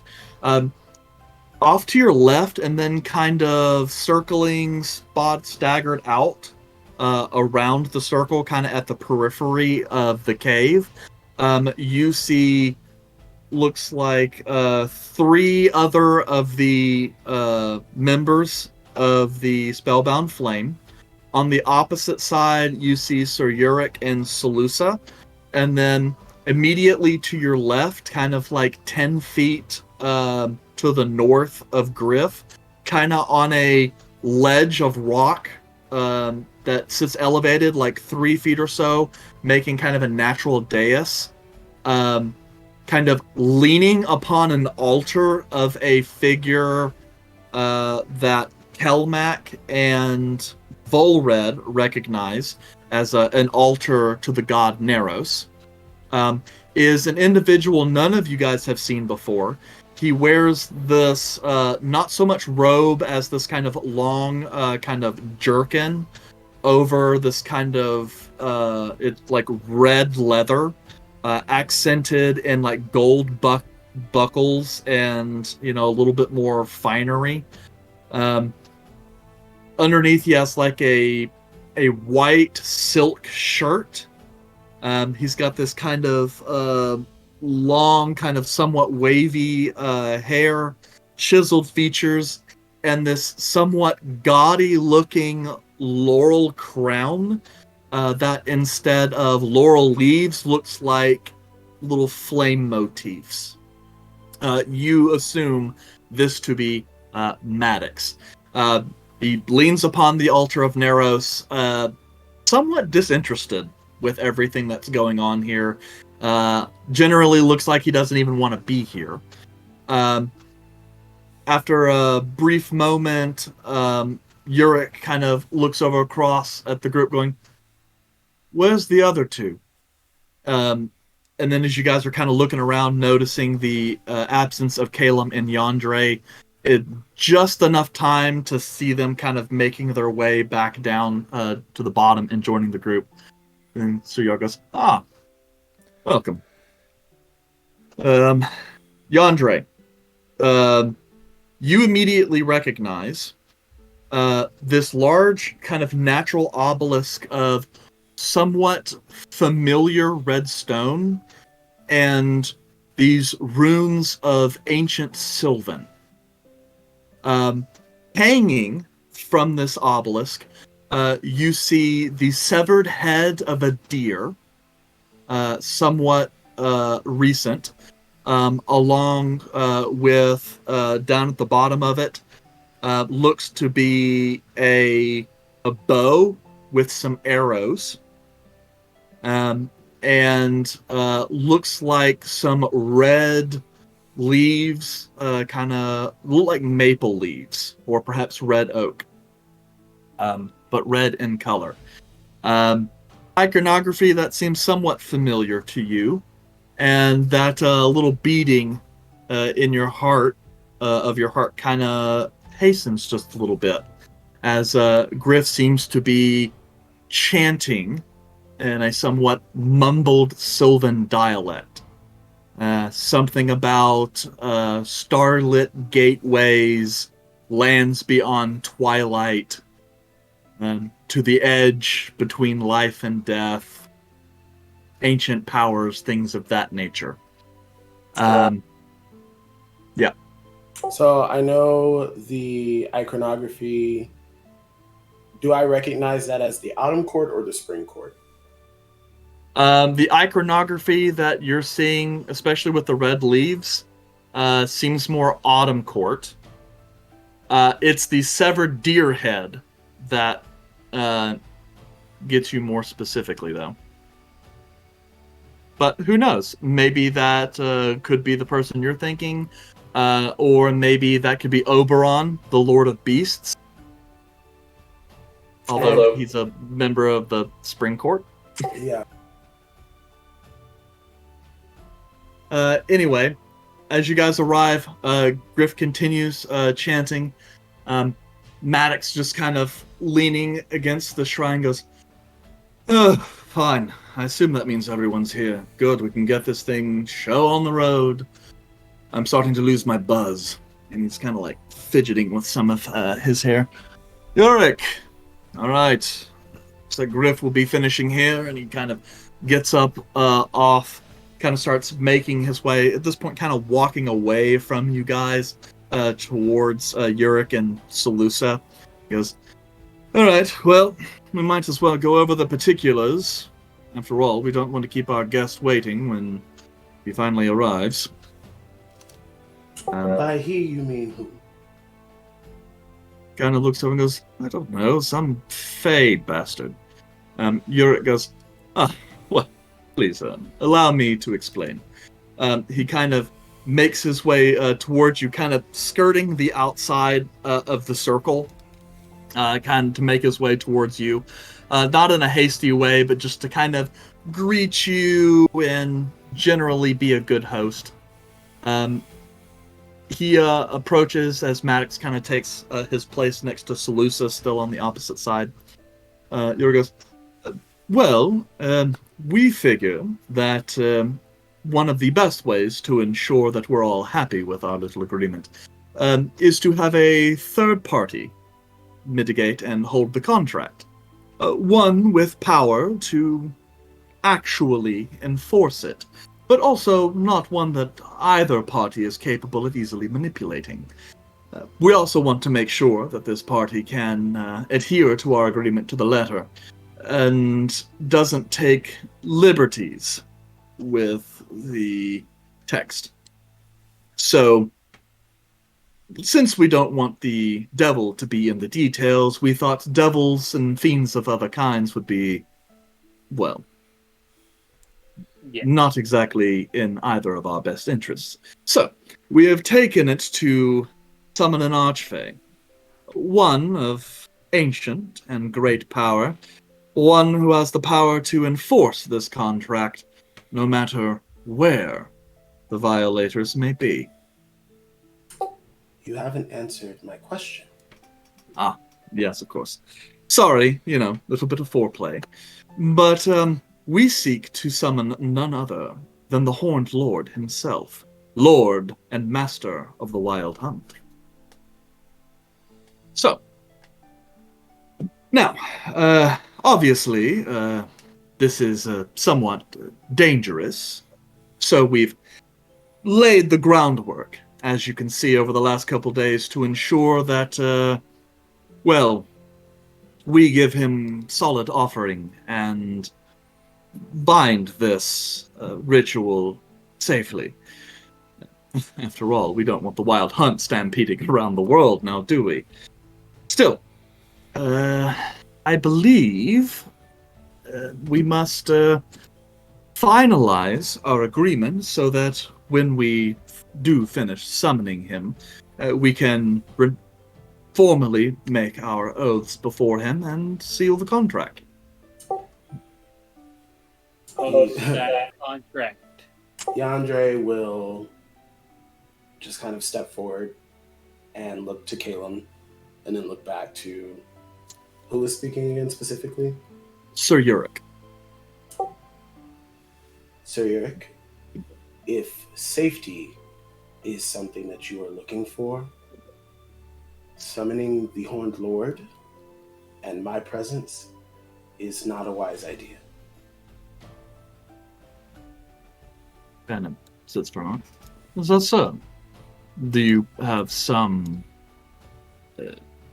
disagreement or grudge with the Horned Lord or with each other? I have no grudge with the Horned Lord, but I can't say that the feelings are the same for me. I see. Well, as you are obviously fey in nature, I will choose to take your word for it. And this does create an interesting issue, as we do require everyone to swear their oaths. How then should we proceed? Have a member from each party be exempt from swearing the oath.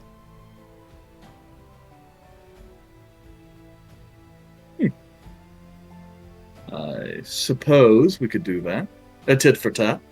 I mean, after all, it's possible that one person can't make too much trouble. Very well.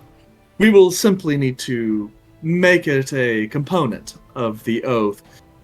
Would it be sufficient if, as part of the non-interference clauses that we'll get into here in a moment, that we make it a part of that, so that those who do have to swear the oath must also do their utmost to ensure the one who did not swear the oath also does not act in accordance in a way that might violate the oath.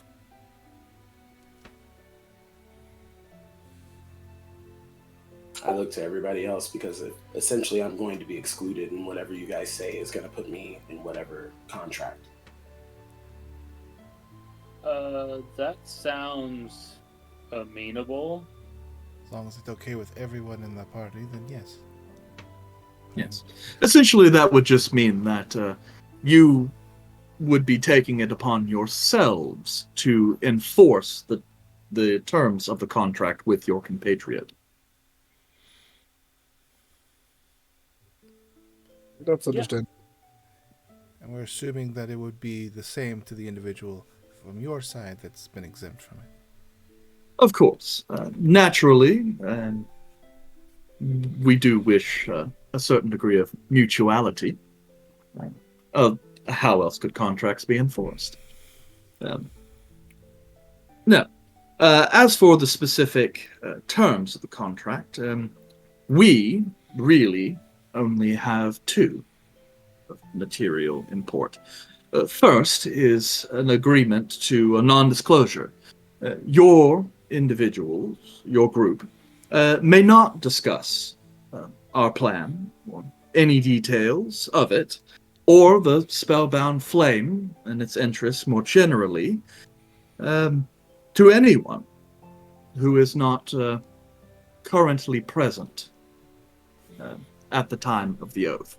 Just to make sure information stays here. We also want to make sure that if any communication has to take place afterwards, that we are still free to do so. if needed. Okay. That is agreeable. Very well. As for our second and one of the more important provisions, non-interference. Your group will be, by oath, stating that you will not take any action, including the divulging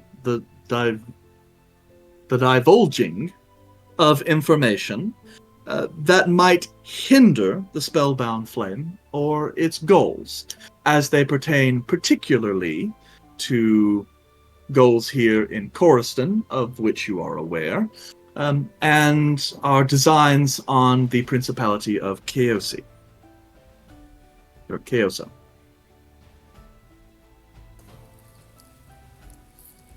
That is agreeable. Now, we are also under the understanding that one of the provisions, which you've already discussed in return, your group, as well as Derlov's other family members, his mother, Verona, brother, Elduin, and his sister, Sulusa, wherever she may be, will be immune from any form of harm or detainment or any other designs that the House Crocus, the Spellbound Flame, or the government of Chaosi, or Chaosa, as it will exist within our rule, will be free from any such threat in that regard, and will continue to be so, so long as no effort is made on anyone's part to challenge or hinder our goals. Simply put, no harms, no fouls, so to speak.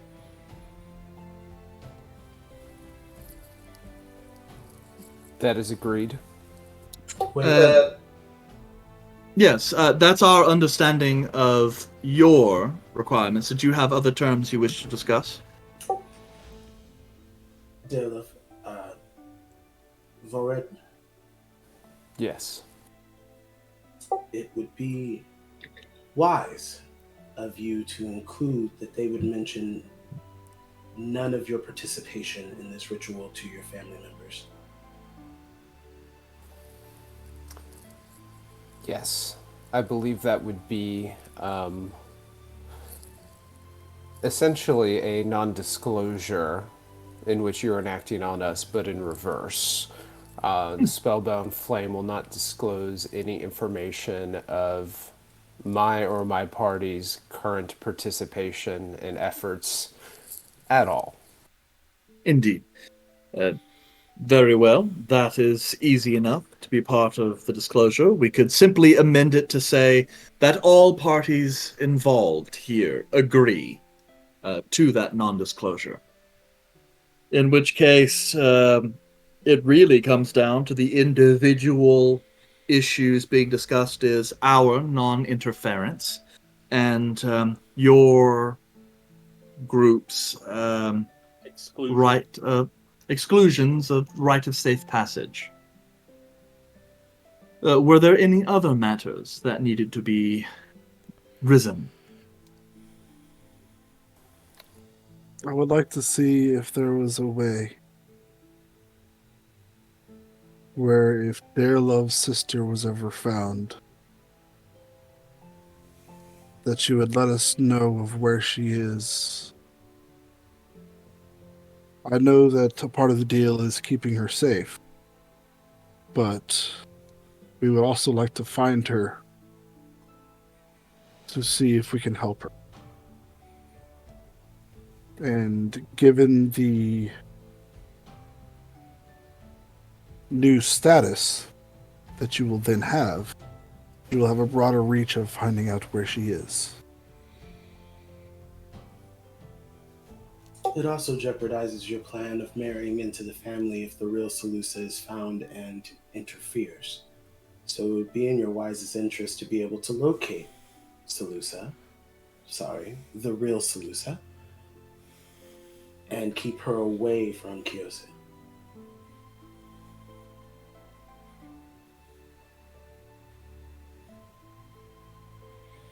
Okay, that sounds well enough. Seems, yes, especially considering if you're doing so in order to mitigate any future issues we have, then that is certainly amenable.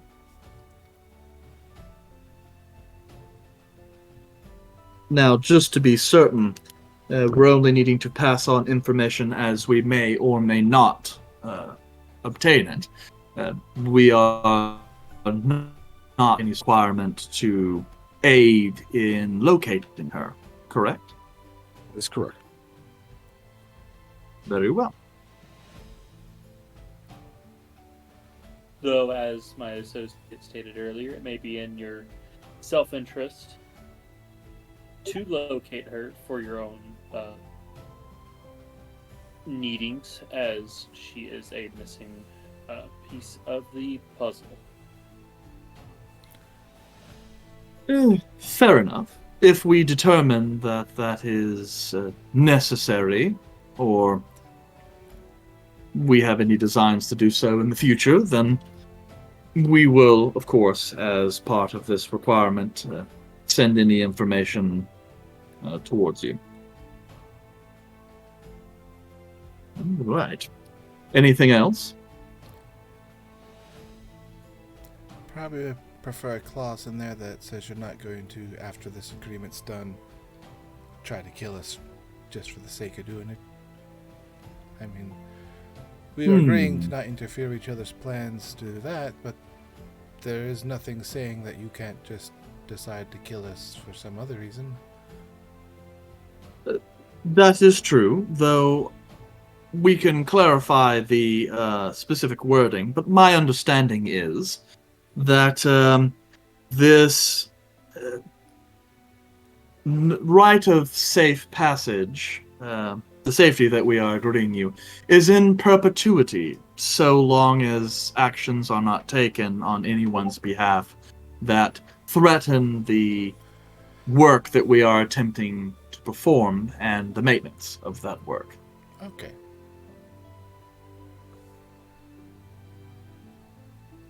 So, I think probably just an asterisk on the non-interference. Don't put to an include asterisk on this.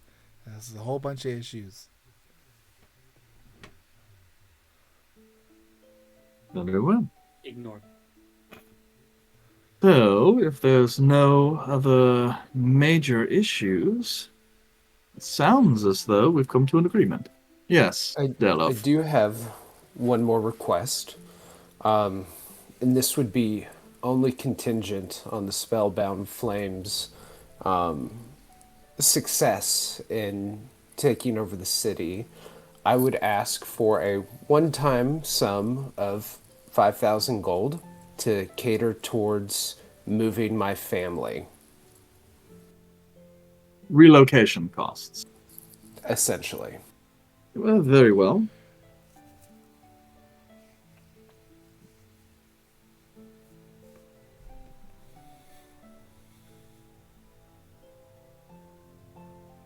It seems simple enough. Perfect. Will we be provided a script with all of this written down in the same detail that you will keep so that we have an exact word-for-word copy? Yes, indeed. In fact, we are, now that we have the just, we shall get, kind of looks over, Gwennon, one of the female adjuncts in the back, half-elven, kind of this long, kind of platinum blonde hair. Would you be a doll and begin drafting the specifics of this? We'll need to make sure that when Griff is finished, that we are able to recite the everything and stamp the seal on it, so to speak, to make it binding. Gwennon just kind of looks over, and she's got this kind of like really long, kind of very braided hair. Yes, my lord. Right away.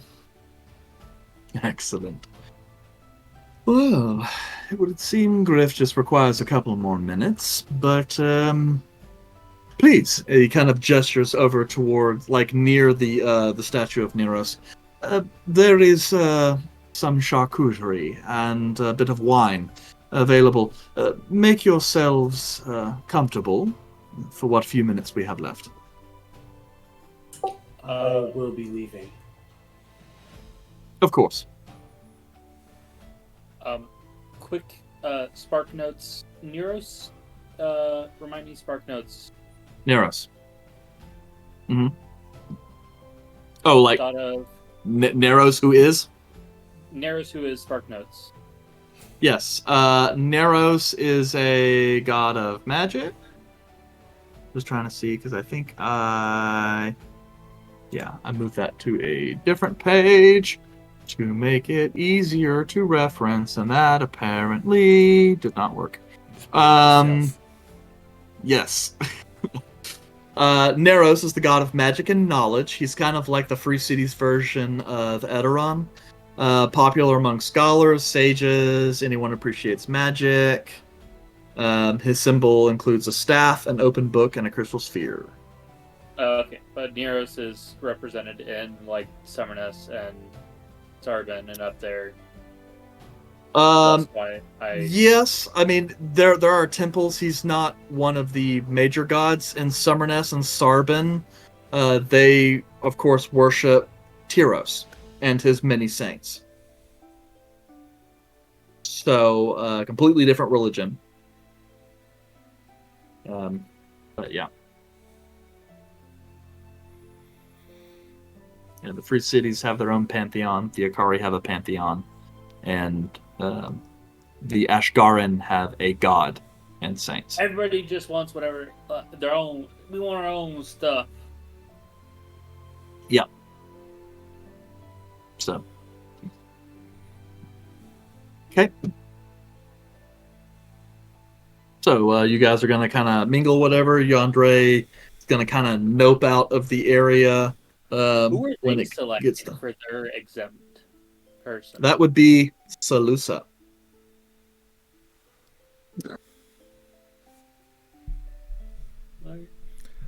Okay. So, all right. So then the ritual will begin here shortly. Seems like an excellent time for us to take a break and see what happens with this ritual and the oaths when we return. So I will see you guys in 15.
Oh, look, we lost Yandere.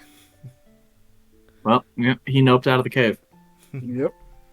Okay, guys, welcome back. So, you guys kind of get as comfortable as you can in the final few minutes before Griff finishes whatever ritual he's doing.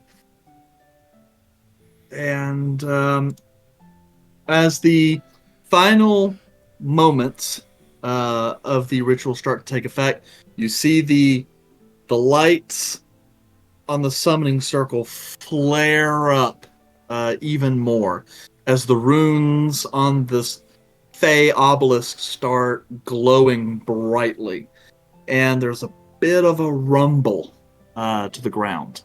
I believe at this point Yandere is probably nope. Yeah, Yandre's gone. Yep.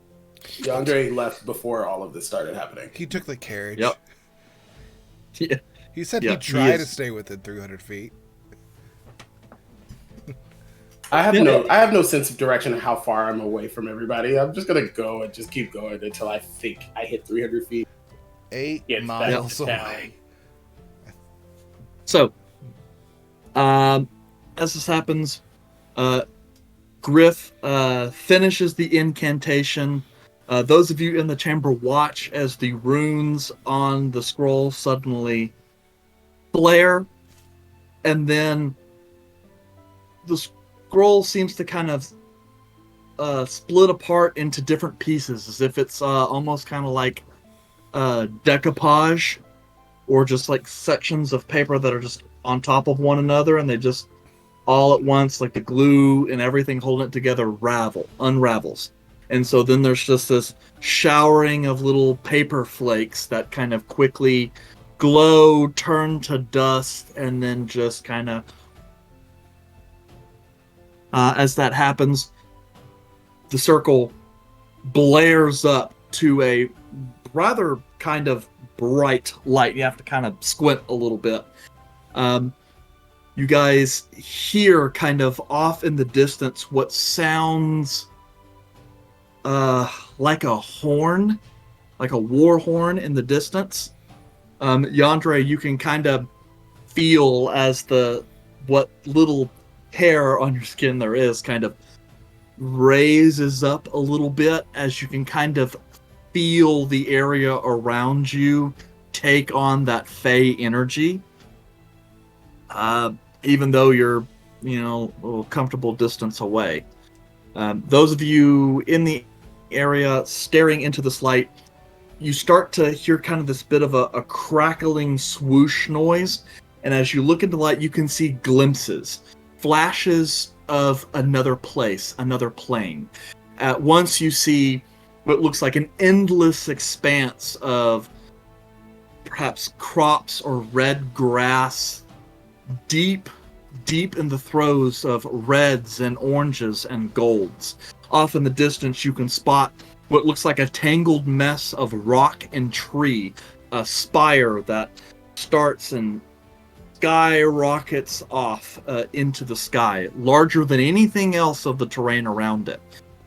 You can kind of see fragments of what looks like villages, and then a great forest, and then a glade of what looks like living crystal, and then deep in the forest. And then the images just kind of disappear, and there's a bit of a shuddering as it looks like an anticipation is starting to build. Then the color shifts. First, from a bright white to like this pale purple blue, and then shifting again into this dazzling, ever-shifting prismatic spray of reds, oranges, golds, and silver.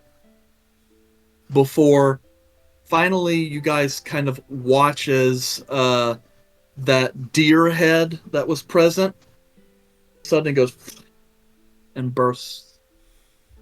The bow and the arrows go. The red leaves that remain kind of start floating in the air, and very quickly they too kind of fragment into little pieces, and then very quickly multiply. Dozens, hundreds, thousands, all at once, this torrent, this small cyclone of leaves of different autumn colors, before the magic quickly recedes. The leaves fall to the ground, and what stands before you is not a lord, but a lady. A woman dazzlingly beautiful with very long eladrin ears. Her massive tuft of hair kind of spilled along her back and over her shoulders. A tangled mess of browns and reds and gold leaves. She sits for a moment as she kind of shakes a little bit. This elegant kind of copper color gown covering her body, somewhat sheer, as her eyes kind of open up and you see amber light in them that pulses and then recedes a little bit. The eyes are still vibrant, almost kind of a metallic or gemstone in their luster. But still, you would not necessarily take this as anything other than a normal Eladrin woman with a large mane of leaves for hair. She stands amidst the circle, kind of stretching a little bit, and the eyes kind of flit around, saying, "Well, that was quite interesting. It's been a while since I've been summoned." "Oh. Who was it then?" Kind of looking down at the runes still kind of burned into the floor. "Who was it who summoned me?" Jomac just kind of pointing over at Griff. "Ah, I see. And quite a large gathering, none less. Well, naturally, you have something you want me to do. So what is it then?" So Yurik is kind of looking confused at this point. This doesn't make any sense. We were to summon the Horned Lord. The woman kind of glances over. "Oh, I see. It is him you were looking to summon. Well, sorry to be the bearer of bad news, but he's a bit, indisposed at the moment, truly." He goes, "The hell do you mean, indisposed?" The woman retorts, "I suppose you could say he's, quite busy. So busy, in fact, you could say he's lost his head. Anyway, now, since I am the one who happens to be here, and you did pay good, well, decent summonings to keep me here, you best tell me what it is you want from me, or else I'm going to get very upset. I don't like being away from my forest for too long." We were hoping that the Horned Lord would be able to officiate and enforce a contract of sorts for worldly proceedings that will involve the present parties. As you have stated, the Horned Lord is busy. Would you be able to enforce and hold parties accountable for said contract in a binding fashion? Well, as a greater archfey, I do have such a power. Though, to be honest, most people who summon me for counsel, wisdom, so to speak. I am quite old. Though, none of you should take care to refer to me that way. Still, Yes, I suppose. I've gone through the liberty of coming all the way here. Might as well get something for it. And, after all, if I ever have to enforce it, it gives me an opportunity to leave my wood from time to time, get a bit of excitement. Aye. This could be fun. Plus, we do love a good bargain, so to speak. So, these parties you refer to, who are they exactly? Who should be swearing an oath in a fairy ring? I do believe it would be us four present. I'll gesture to the other ones, and a non-present party, which the Lord over there does have a written version of the contract, which states there are non-present parties, which we will go to our power to enforce the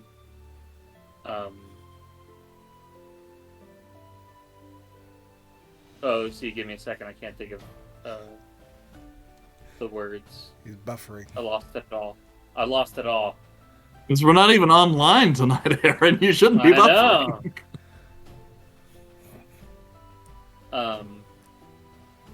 My brain wants to say conscription, but that's not the right word. Okay. Just We're responsible for enforcing that portion. Yes. To make Right. sure that the non-present parties who will not be magically bound, we will enforce the contract. Right. Well, that's an awful lot of words to come out of your mouth to say very little. But, well, you might do well in the Feywild, I'd say. So, the terms are then. Alright, so Yura is just kind of sitting here, perturbed by the whole situation.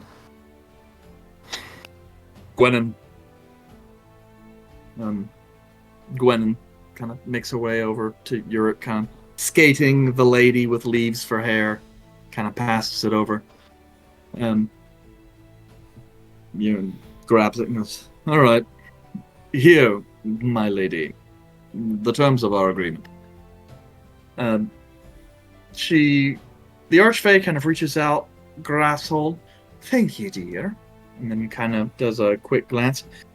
Alright, let's see here. Looks like pretty standard stuff.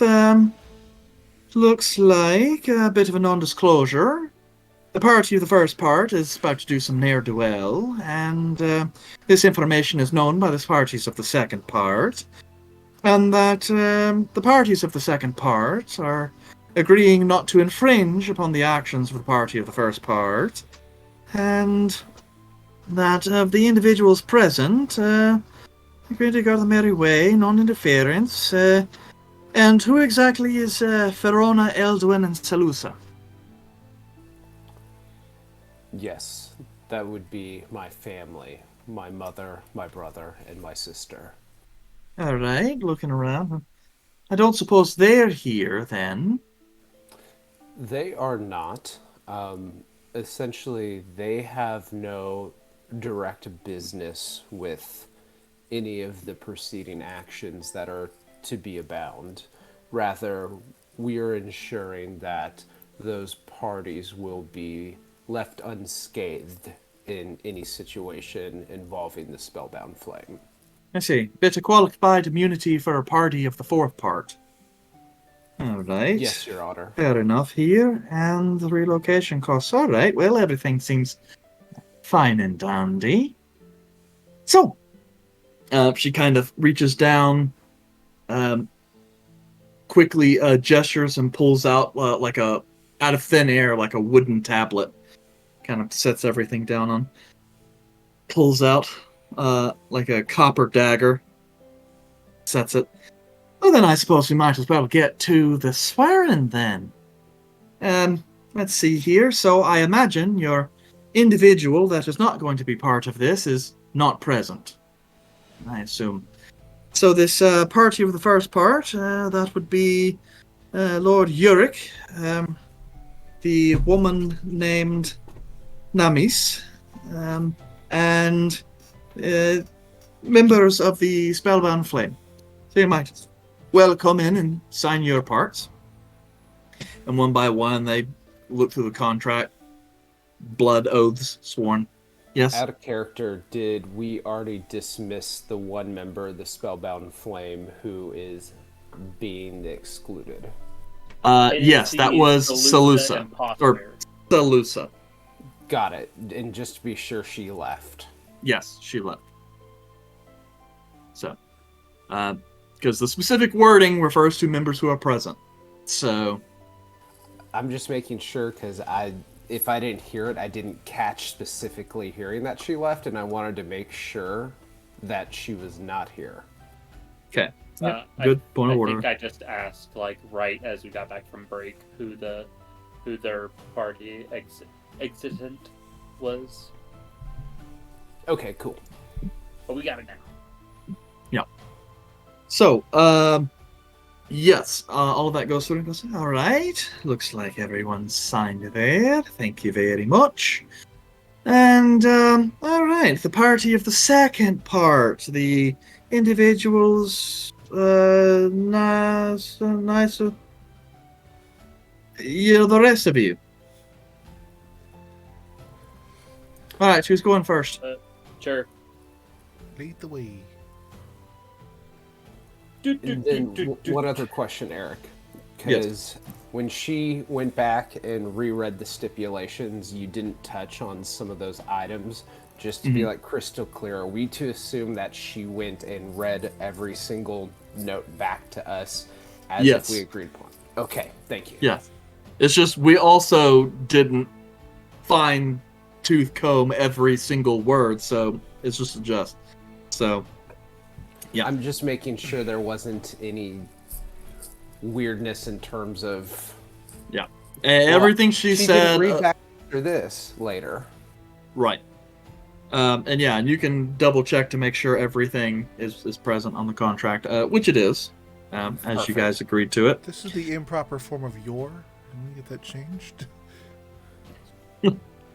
Well, so Volred signs. Kelmac, Yes. you sign. Caleb. Are we having to use, like, our blood to sign, or is it just like Yep. a little? It's the copper Right. daggers there for. Yes, Caleb was signing. Can I just put Okay. Can I just put my thumbprint? I don't want. I sign it.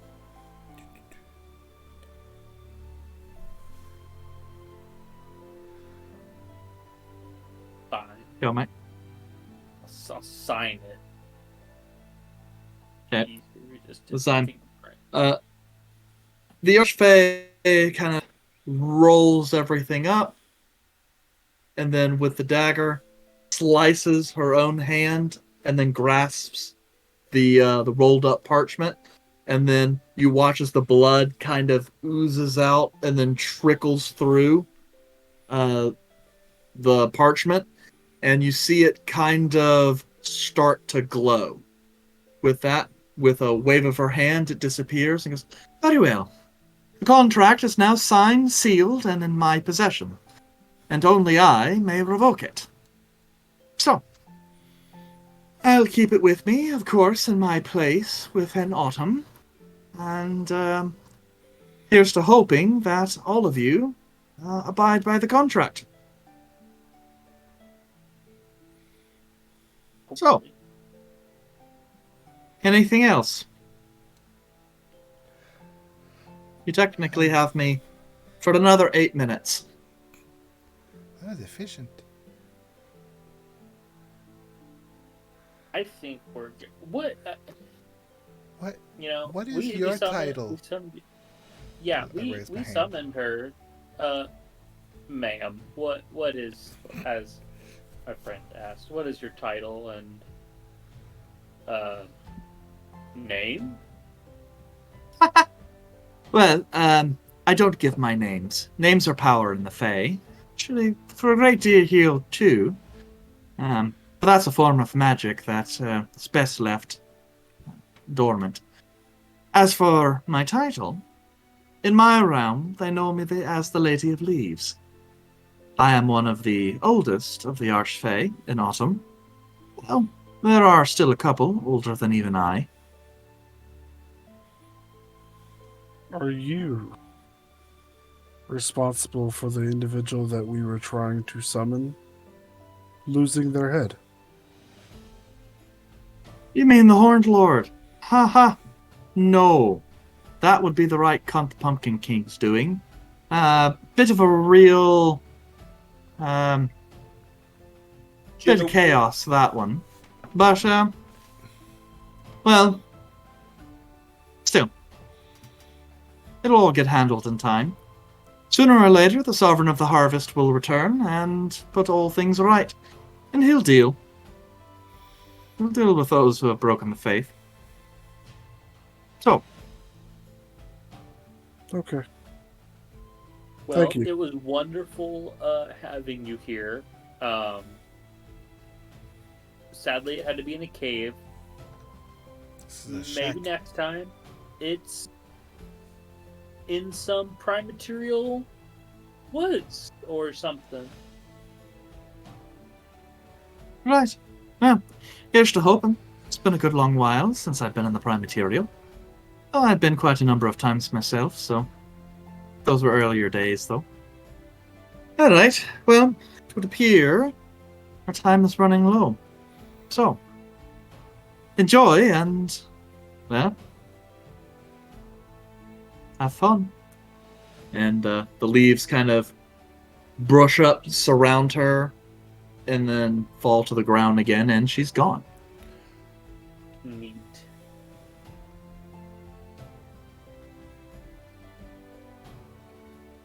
How do you summon the wrong person?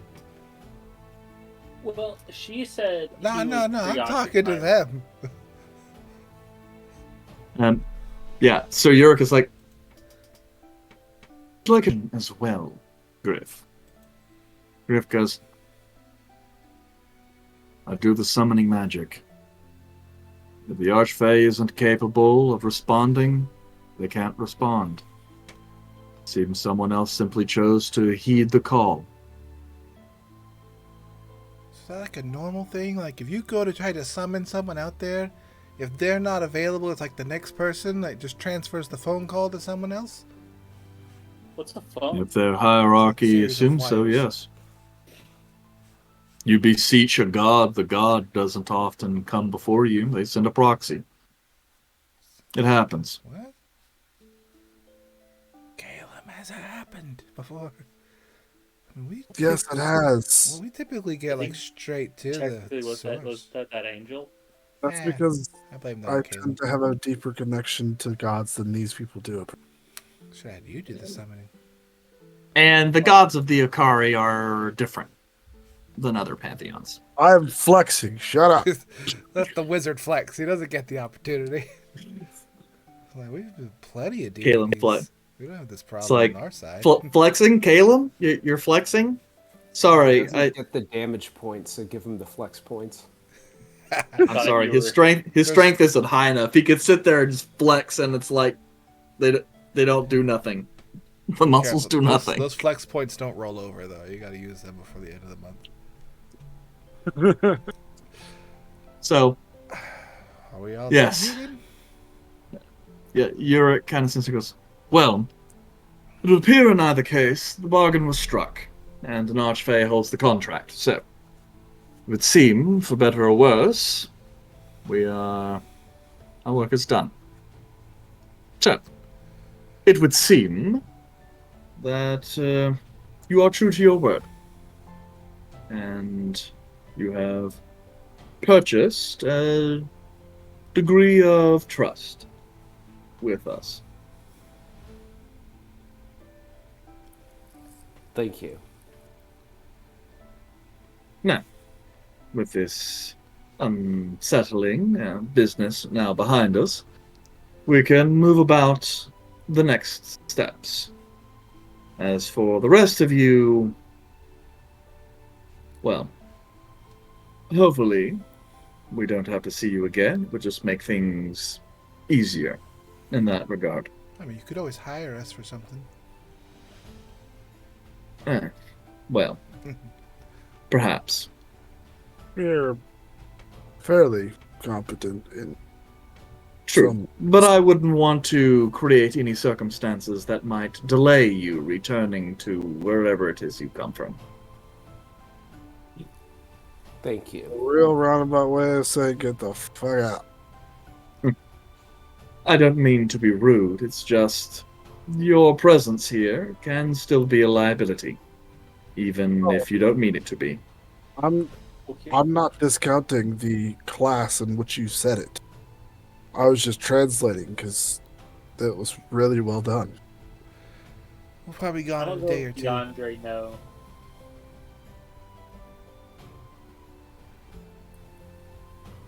We can meet him outside. Because it seems that we are to be leaving. Yes. He's standing over a dead body of the imposter Salusa. Oh shit. She insulted me. I killed her. Okay. So, as you guys depart, Salusa is the first that you guys come across. She is just kind of outside the cave. And she reunites with Uric and much of the rest of the Spellbound Flame, and they seem to head off in a direction different than your carriages, to where you're not certain. You guys can kind of spot Yandere, I guess back at the carriages, really, because that was only 200 feet away. Yandere! Hey, it wasn't the guy. It wasn't? No, it was Lady of the Leaves. That was Yeah. her. The foliage female. I don't think that's her title. It means like the same thing, so. I mean, yes, but like if names have Fall some Fatale? sort of semblance. So they didn't summon the Pumpkin King? They tried. They tried to summon the hunt dude, Horned right? King. Horn King. They said that the Pumpkin King took care of him. Are they different people? I don't know how their archfey work. Okay, they took his head at the moment, so he's He's in lost his his Yes. Right. Well, good news. She didn't mention anything else, did she? No. Sort of.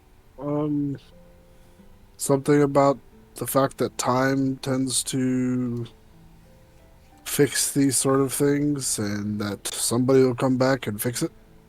Oh, when the Harvest Queen? Harvest King? Something. The person in I charge think of the if harvest. Queen comes back, they'll fix it all and make sure that people who went against wishes get their Come up. proper punishments. Yeah, something like justice. Yes, the servant of the Harvest King will return and fix it all. I'm sure. Sovereign. Sovereignty. Sovereign of the harvest. Well, there we go. Luck willed out, and we didn't have to deal with someone who may have been higher up on the totem pole of power in the Fae realm. Yes. Very lucky indeed. Shall we keep going? So are the carts still here? The carriages are, yes, to take you back home. Does that mean Delwyn's still over here? Delwyn would have left with man. the Spellbound Flame. I wasn't paying attention to how to get back. I was holding ink for Kalen. Is there a driver for the carriages? Yes. Oh, okay. They also said we were just west of the city, so I would imagine if we travel east, we'll get back. Yeah, and there's a road. Don't get lost on the one-way road with no turns. I'll get in the front carriage. Okay. Is Delwyn driving us again? That one's not here. Mm-mm. We have Delwyn was just with you guys previously. He's with the Spellbound Flame. You guys are being brought by your lonesome back towards the Cursed Arrow. So we're just taking the cart and going back. Yep. Awesome. The drivers of the carriages are taking you back. Are the drivers like servants of Uric, or You are don't they know. like? They're just some. He's going to dudes? ask them. No, I'm not going to ask them. He has not given me any reason to give him a name. Make it back to the Cursed Arrow. Mhm. Cursed Arrow. It is probably bedtime because we left in the evening. Mm-hmm. Yeah, at this point in time,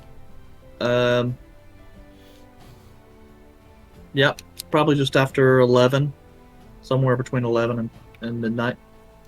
I forget. We have 7-day weeks here, right? Yes.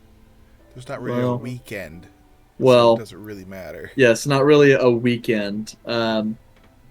Technically, they're 10 days, but with no weekend, it doesn't really matter. I'm just wondering if it's like a day of the week-ish where maybe like the work day starts later or some such, so I can go see my buddies Oh. at the Drunk Gypsy. I shouldn't go back there. I get in trouble. It's up to you. Are you going to try and go to the Drunken Gypsy?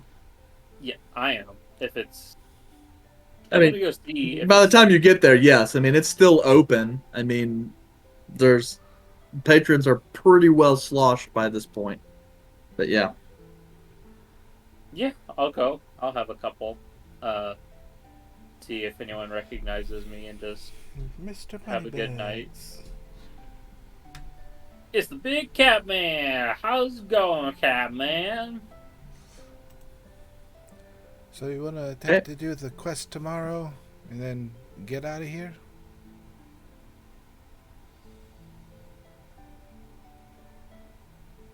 Yeah. Okay. If all right, how do you feel?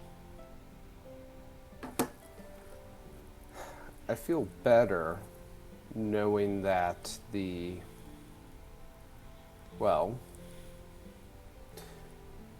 terms of the oath were not too specific. Specifically that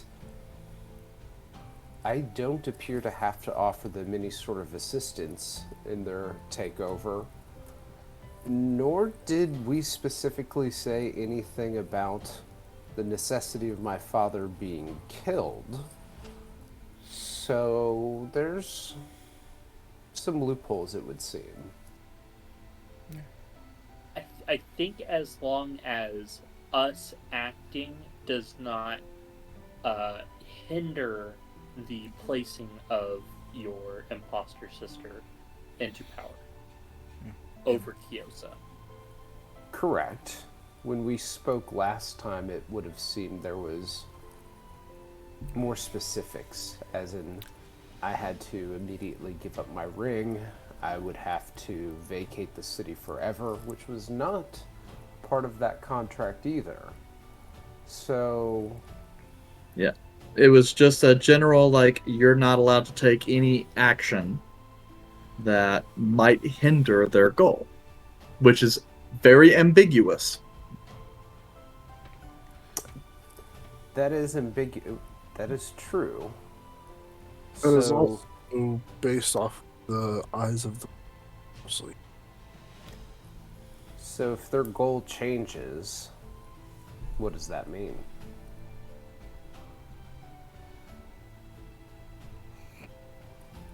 Are we forever not allowed to interfere with the spellbound flame? It was for their goal to take over Kyosa and some other specific thing that was listed. It's for the, so if they changed their goal to like, now we want to conquer the entire western seaboard, it's like, well, that's not what part of our grade was for. So they have to. As long as their goal only revolves around those specific parts, it still stands. Kyosi of the Kyosas.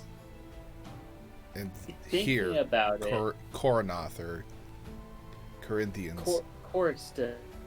Kardashian. That one. Like, those are the only two things that are really mentioned because those are their primary plans were. So we're just not interfering with them. If they want to conquer the world, we're allowed to interfere with it. And I think what blocks you out of Kyosi... You're getting drunk with people. Yes. Sorry. Go spend an exorbitant amount of money. I'll spend 5 gold. Jesus. I would spend 40 and get like a 6 on the roll and then make no friends. Spend very little, make good friends. Try to relax a bit for tonight. Tomorrow we can take care of the quest, whatever it was, the swamp area, and then we can make a plan to get out of here. Do we want to attempt to look for your sister? Ugh. We'll figure that out tomorrow. All right.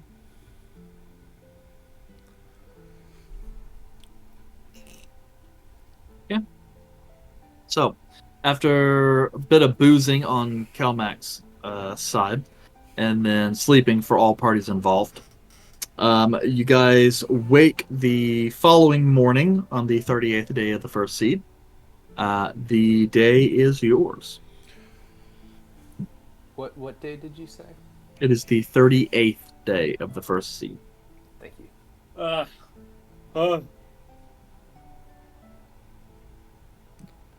Your fur's Good all morning. matted.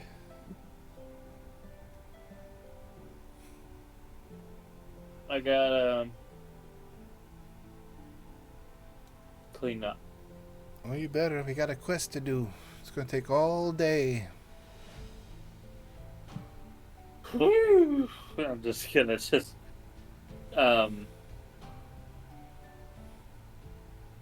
they don't have a bathing room, right? It would just be like something to bathe yourself in would be brought to your room. Yeah, they would bring you some warm water and a bowl. Okay, well there's 5 of us in this room. There is no room to wash. So you go, what, to a bathhouse?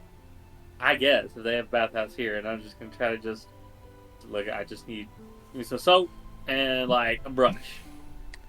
I will do the deep clean after we finish this quest. We're about to go wallowing through a swamp. Well, I need to get all the knots out. Or That else seems I'm gonna like end up another really fur mad. problem, isn't it? Yes, it does. Looking at your hair, it would be a wonder if you brushed your hair every now and again. This is the only thing I keep really kept up is my braided hair. And my axe.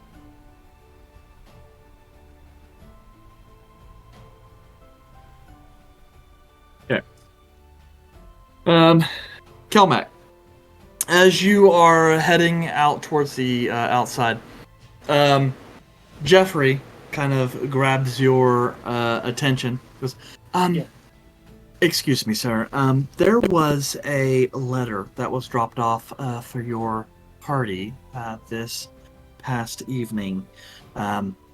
Address saying it was supposed to be delivered as soon as Is whatever. it to our group or to an individual? It says it specifically to a Mr. Darelove, but care of, well, to your group, care of Mr. Darelove.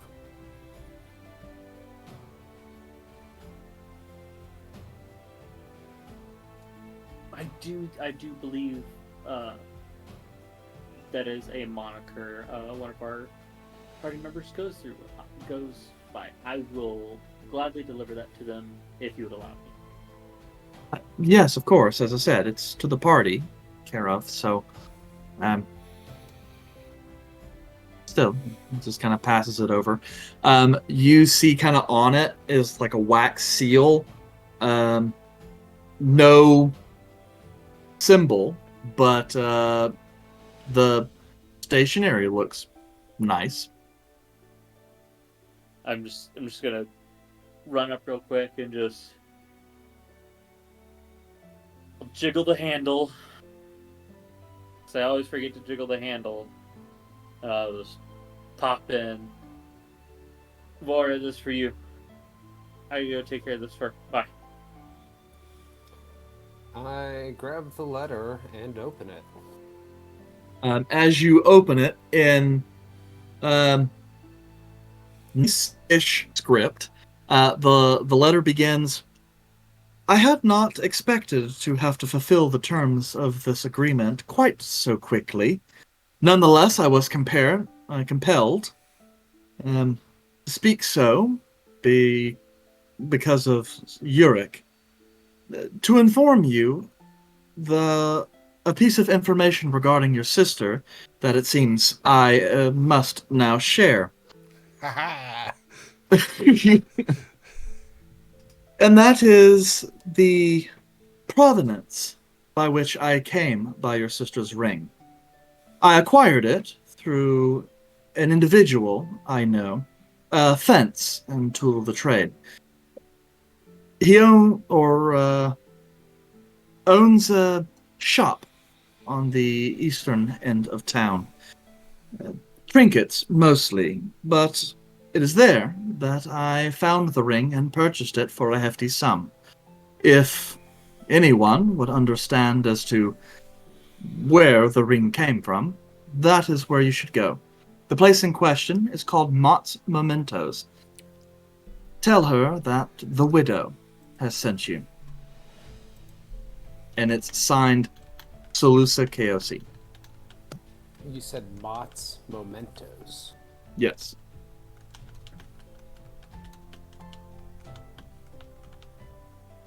The widow sent you? Mm-hmm. I like that nickname. I would not want to be married to that person. Not unless their name was Widowmaker. Yeah, well, they're not. What are they, a DPS stealth or whatever? Sniper. Well, I read the letter to the group. I look at Caleb. Good call. I wasn't expecting that to bear fruit so quickly. I was hoping you would help, but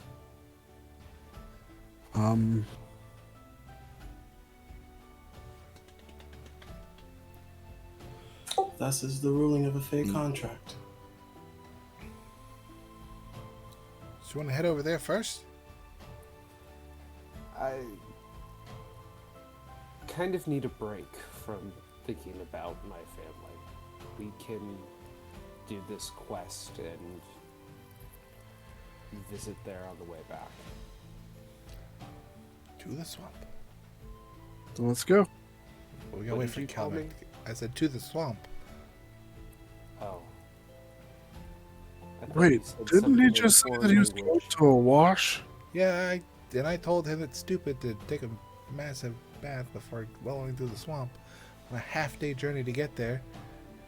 I'll look at like a random spot of mud on the floor or something and just grab it with prestidigitation and I do this. Right, the moist towelette of bathing. That's right, but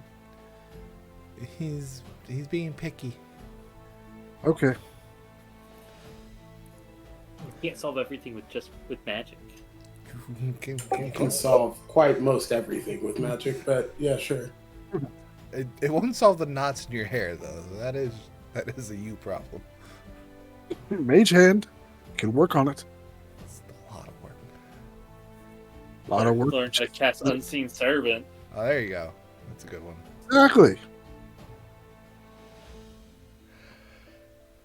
We just gotta wait for the cat to get It back. sh- it Did we want to shouldn't grab take me anything long. while we're, waiting for him? I've got some potions I've already picked up.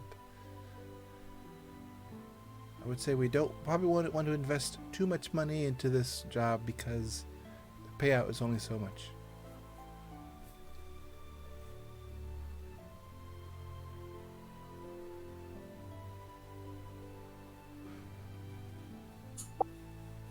I mean, we have to wait for Kelmac to get back, and then we can leave. So I don't really have anything else that I need to pick up. Personally, at least. DM, how far is the bathhouse? You could probably get to one in about 5 or 10 minutes. You guys are in one of the nicer areas of town. Just also, as a reminder, the item you're going to go look for, the scene of the crime, so to speak, was over in the swamps. But you need to go actually speak to Jan first, and you'll have to go to the Merchant Guild for that. Right. All right. I bring that up because I forgot. It's in my notes, but I forgot it. Let's go to the Merchant Guild then to get that information.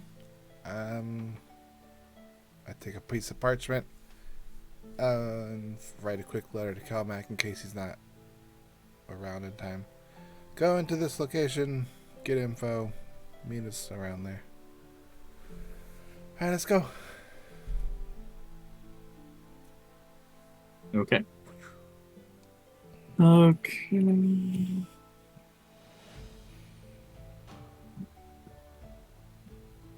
Alright.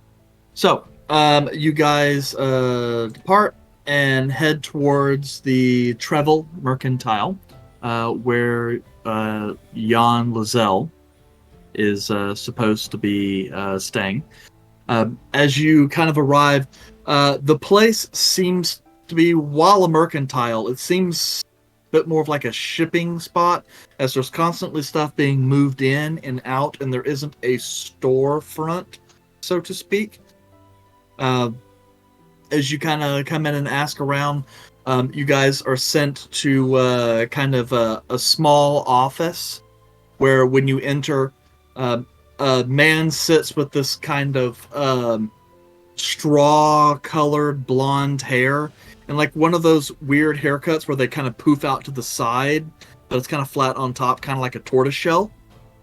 And he wears kind of very simple, kind of like a salmon color doublet. As you guys come in, he looks and goes, adventurers, are you perhaps here about my notice, or are you picking something up? Oh, we heard about your notice. We understand one of your caravans was attacked some time ago. Yes. Horrible thing. Weird swamp creatures came out and destroyed my cart and started dragging things off. Most of what they took is irrelevant, but there was one particular item of value that I simply must get back, or else it will be the end of me, quite simply. So that is the object in question that I need you to return. If you can retrieve some of the rest of my gear, that's fine, but yes. Anyway, he kind of reaches out, pulls out kind of this like leather folio, and pulls out this sheet with like an artist's rendering, kind of hands it over, and what you see, what looks like an artist's rendering of a bust, kind of a statue of a stately, kind of regal looking man. He goes, this is my client. He is a noble from Penrith. north of Azerim. He commissioned a rather costly sculptural bust for himself, and it is my responsibility to transport said object from Coriston to Penrith. And as you know, it did not get very far before the caravan was waylaid. And that object is, well, worth nearly 1,000 gold pieces. A large enough sum that if I should be forced to repay the damage, it would bankrupt me, quite frankly. So, that is why I have come to you, so that at least, hopefully, the object could be recovered safely, if possible. All right. Who was in charge of the caravan, the carts that went out there at the time of the attack? Are they around? Could we possibly question them what they might have seen? Well, that actually would be myself. And I didn't have anyone else teaming with me at the time, as I was staying along the roads towards Penrith, which are normally well guarded. So I made the trip at least a dozen times, and I've never had any issue. And so this was quite inconceivable from where I stand. Of course, it does happen, but it's the instance seemed remote enough as to not require insurance, which I am certainly regretting at this particular moment. Was the cart salvageable and able to make its way back, or was it left? It was left. Unfortunately, I lost 2 of my wheels and the rear axle.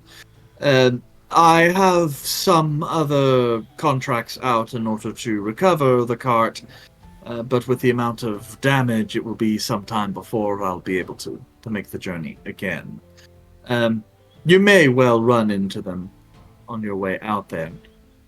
If you do, then, well, just know that you should head into the swamp from there.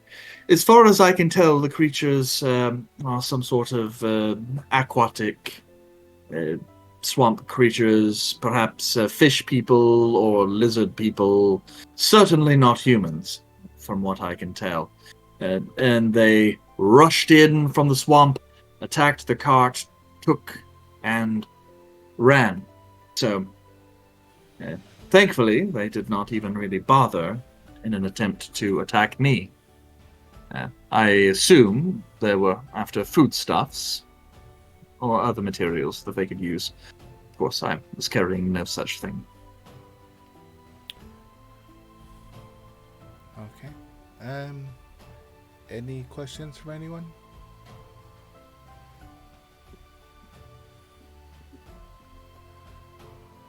Well, I think we're good. I guess that should be it then. Oh, we're gonna go pick up one of our compatriots and head out and take care of this for you then. Yes, of course. And I assume the fee has been discussed with you. Well, yes, we have a 150 gold if on the return of the item. The garrison also is offering additional rewards for other things, but as far as everything you're responsible for, would just be the 150 gold. Yes, of course. The amount there. I understand that 10% of the value is normally standard, but obviously, desperate times, 15% seemed more fitting. And hopefully the job is easy enough for you to perform. Well, we will approach it in the most aggressive of ways to get it taken care of for you. As per usual. Right. Well, very well. Anything else you require from me? If it's on the main road, we shouldn't have any trouble finding it. Yes. Basically, if you take the road north, and if you take it all the way north until you go to, well, the edge of the forest, right when you hit the edge of the Kangoff wetlands, and then head west from there. Okay, well, we should be good to go. Thank you for the information. We'll take care of this as quick as possible. Let's go. Where's Kelmac? I would be back by then. I did not go for a full bath. I went to go make the fur more manageable. Is there like a summer cut you can have to make it more manageable? Or No, should we plan on this more often? I don't think so. Okay. Kind of sheds out when it's time, you know. The coat. I'll be right back. All right. Well, if you're here, we're after a statue. So. I did ask this. How are you with water? Water's fine. I can swim. Okay. Cats can swim. It's a swamp. Aquatic creatures. Could be bad. I think really the real danger is sinkholes and disease.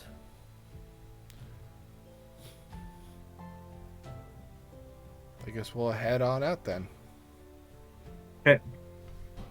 So, you guys head northwest out of Corston until the forest starts lightening up a little bit, and you get into the area between the Sangrel Swallows and the Kangoff wetlands before you find what you assume to be Jan's cart.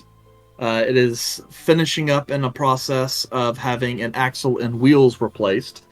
And it looks as though any items that were around the cart that were destroyed were just kind of chunked off to the side. While what was in there that wasn't pilfered by other individuals on the road were just kind of left. It sits on this kind of raised area at the foot of the mountain where the elevation kind of starts rising really quickly up on your right, and then it's just kind of this very quickly descending rocky hillside into sections of the swamp below. In this case, the far northern sections of the Sangrel Swallows.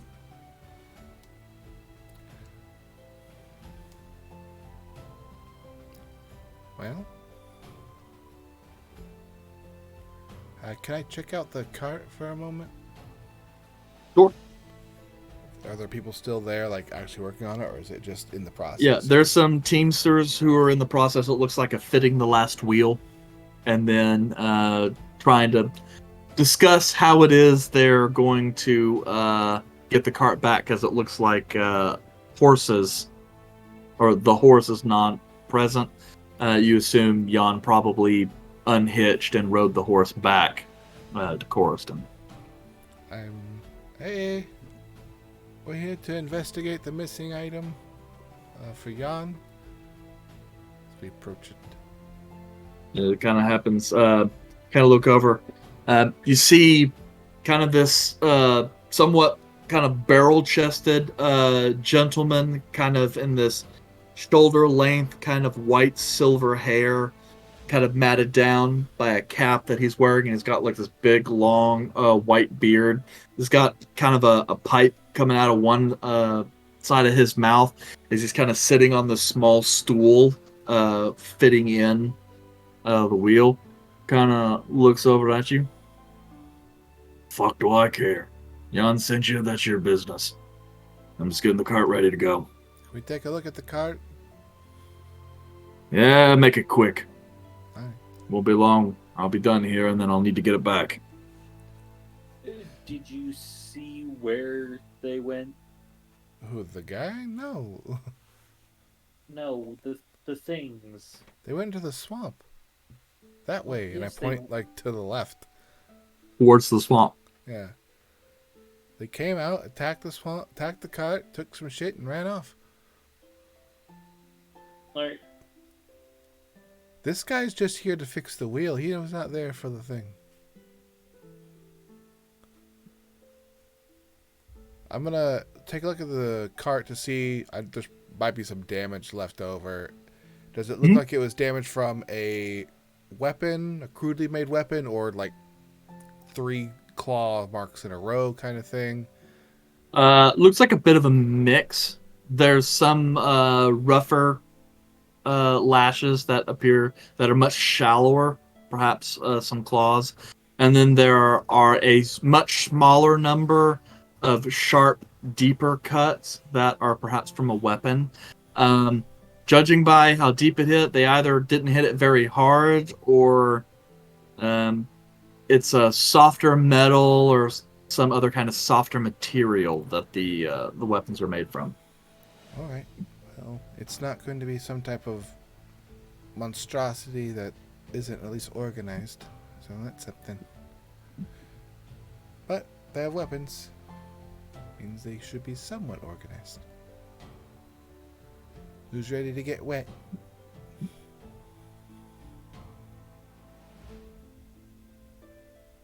Well, are we literally getting wet, or are you just talking about like swimming, or just traversing through the swamp? Traversing through the swamp. Oh, yeah, we can do that.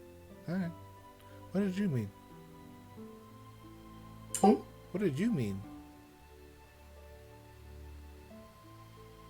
I'm sorry, it's cutting out for me, so I can't hear the last thing that you're saying. What did you mean? Well, no, you just said getting wet. I didn't know if we were going for a swim, which would not be good for me, given the current armor I'm wearing. All right. I don't know how to track things in like muddy water, Well, it doesn't and it's necessarily. been a while. Well, I mean, there are probably other things that we can look for besides just things in the muddy water. But, I mean, if you would like, I can try. We're looking for aquatic creatures. Well, that's what the description they gave us. So yeah, Eric, I'll look back for you any- up. I'll look for any signs of like life or disruption in the swamp. Okay, just kind of generally.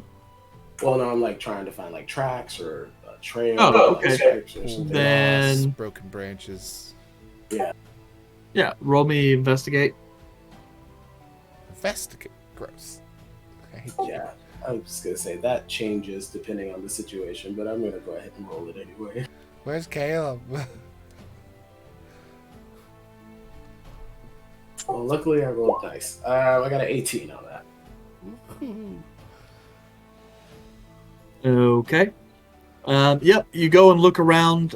You see, with the heavy kind of clay content of this soil, you do spot some old tracks, but this area of the ground is not very well tread, so they seem mostly pristine.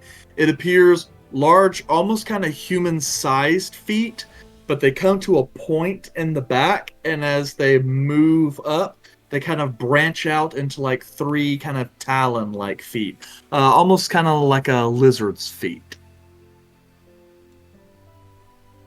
Well, I see some tracks, but they appear to be relatively old. But I'm not familiar with what kind of animal this is.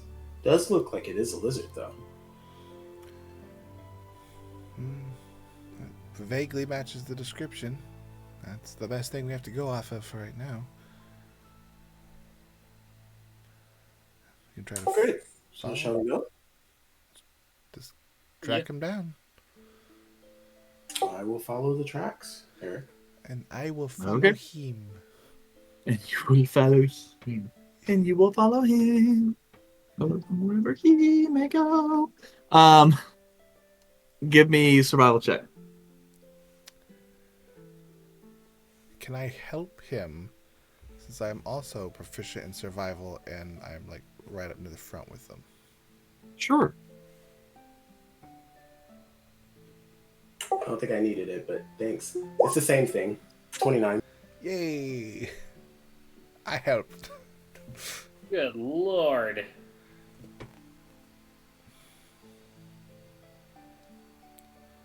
Wisdom-based skills on a cleric rogue.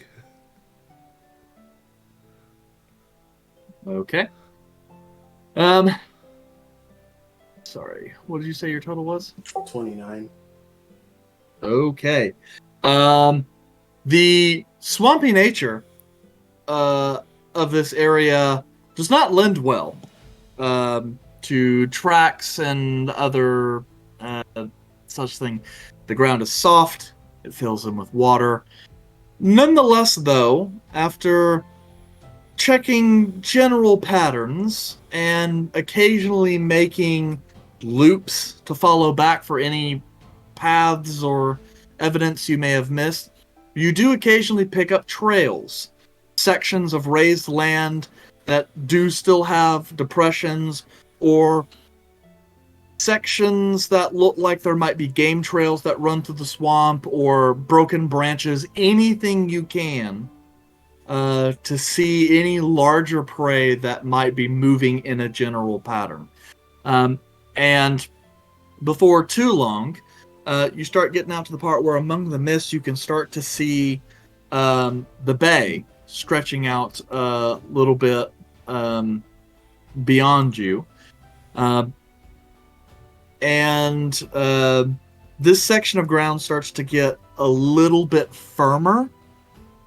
And you can spot Yandere kind of way off in the distance, a section of rock, like a shelf that has kind of jutting up from the ground, along with some lights that seem to be out there, like torchlight or bonfire. Is it normal for there to be torchlights and bonfires out in the swamp? Not unless someone's really aggressive in camping. Yeah. Well, appears there are some out there. Oh shit.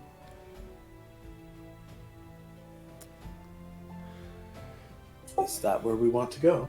Well, that's the only clue we got so far. It's there's nothing else around from. I'm guessing we're kind of far away from it, but there's like nothing that would determine like multiple things next to it from this distance. Nope. In this section of the swamp, at this point in time, it's more like a smaller section of swamp that's nestled between the ocean and the forest. So it's less of a swamp and more just like a waterlogged area. You're not even really... You think you could really only technically be considered that you're in the Sangual Swallows anymore.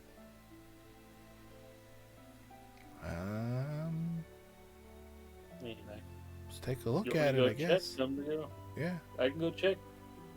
We'll all go, Kelmac, to ensure safety of the party. Okay.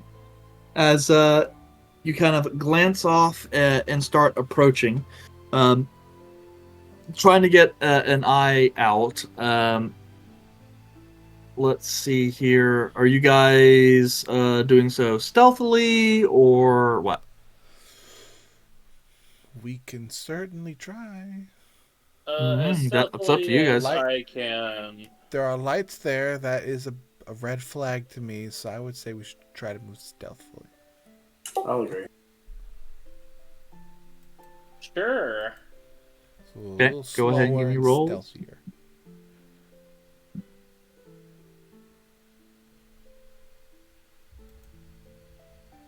That was so close to absolute failure. Hey, that's pretty good. I out-stealth the rogue. One of them, at least. You what? Not by Yeah. much.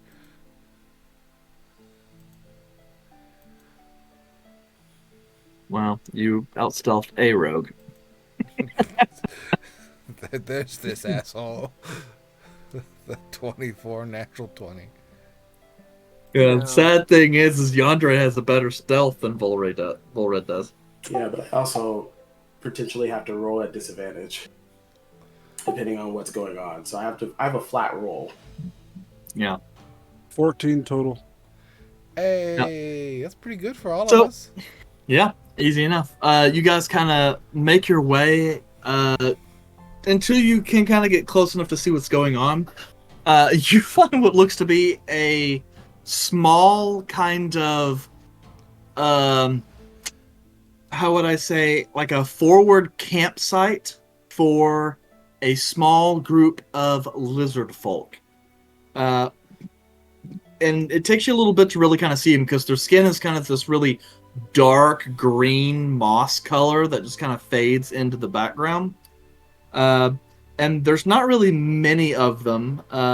You can count maybe 7 after spying the camp for a little bit. The only ones that you're not really that sure about is there are 2 lizard folk among them, or at least you think they're lizard folk, that are massive. Like large creatures, bigger than Kelmac. And they're kind of lumbering and probably the biggest lizard folk you guys had ever seen before. And you do spot among them, there does appear to be a shaman who seems to be worshipping and doing rituals at some kind of a shrine that they seem to have made up against this rock face.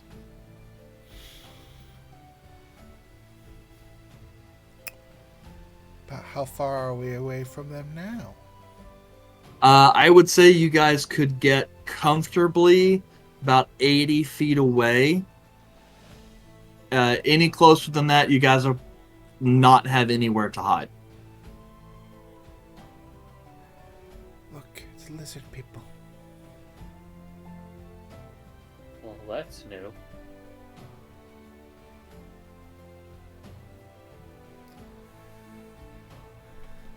Well, we can rush in there, kill them all, and see if they have it, or we can try something else.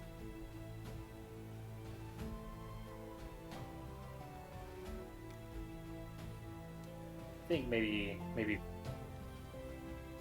talk to them, see if they'll respond. If not, and they resort to violence, then we can meet with violence.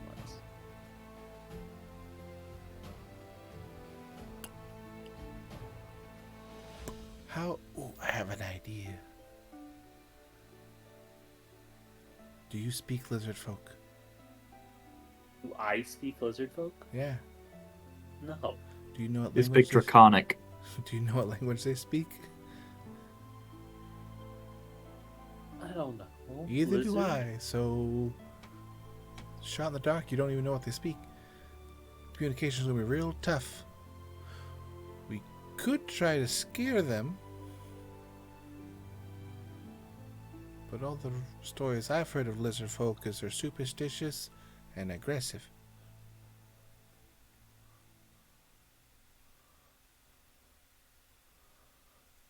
I'll leave it up to you, our fine diplomat.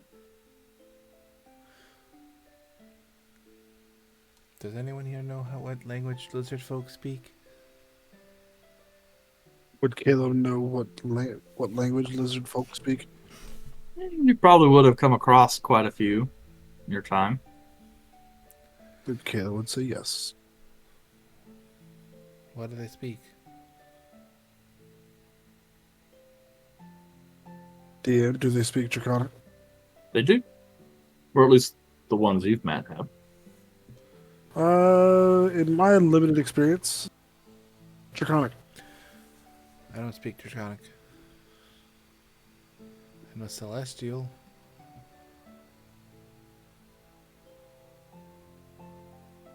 But yeah, no. Besides that, I don't really know what else. Alright, I've got a plan, because negotiations clearly aren't going to work. And what's the plan? Caleb, you and Volred sneak around the other side. I point towards the more dry area, not towards the oceany area. He'll sneak around that way. Caleb, you can be invisible, and Volred can too, so I assume that'd be easier for you two.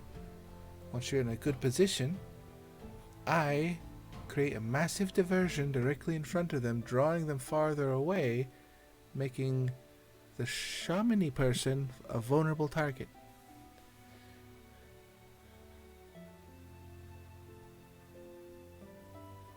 Okay.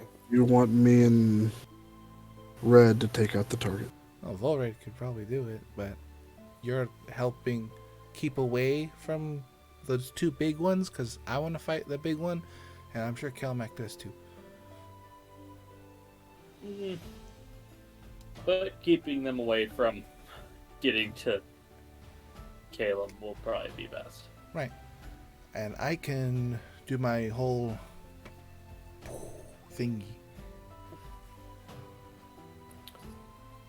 We don't necessarily see what we're looking for, though, correct? Right, but I'm going to do it far enough away to where I'm not going to do it directly on them. It'll draw them hopefully closer to us.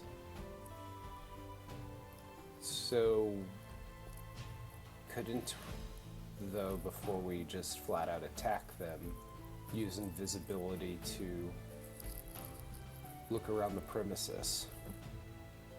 We could, but it doesn't hide everything, and I got attacked once, and they couldn't see me, but it still hit me. Because then you'd be like directly in their area and surrounded by a bunch of them. That's a fair point. My plan is to cause a distraction, draw some of them out, and then you two take care of the one doing this shamany stuff. Well, Volred could take one of them almost immediately.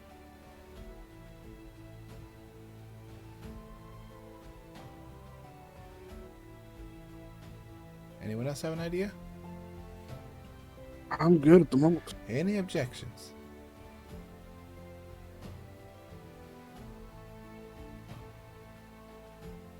Just be safe. Right, so this requires you and Volred to go sneak off to the drier side, but keeping within range and in sight of the main target.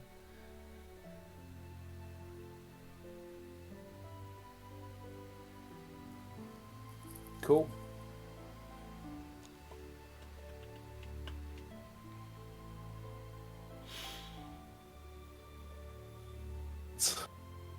You guys all stand there in the reeds I in wait silence, I gotta staring wait for at one those another. two to leave before I could do anything else. Yeah. Well, we gotta wade through the water, right, to get to them. Yeah. Oh, stealth isn't going to be an yeah. option for my plan.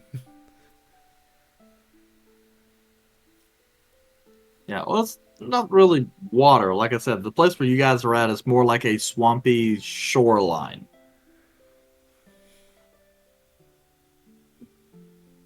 Like a tributary. Tributary is a small river. Waterlogged dirt.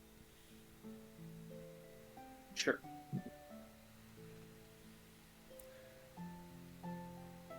I'm just waiting for you two to be away. Yeah. Give me And the- so, give me the where are you sack. guys going? Wherever is all pointed to, but invisible. You said there was a more drier spot or a Mhm. way that was away from us. Yeah, just a little bit farther away from the actual coastline, closer over to the rock where the ground is more solid. But you kind of do that skirting away, getting closer towards the small little encampment, but not in it.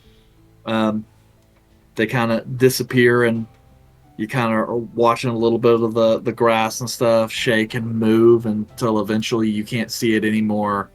Then a couple minutes go past. Yandre, is this a close enough area for you? How far away are we? About 80 feet. About 80 feet.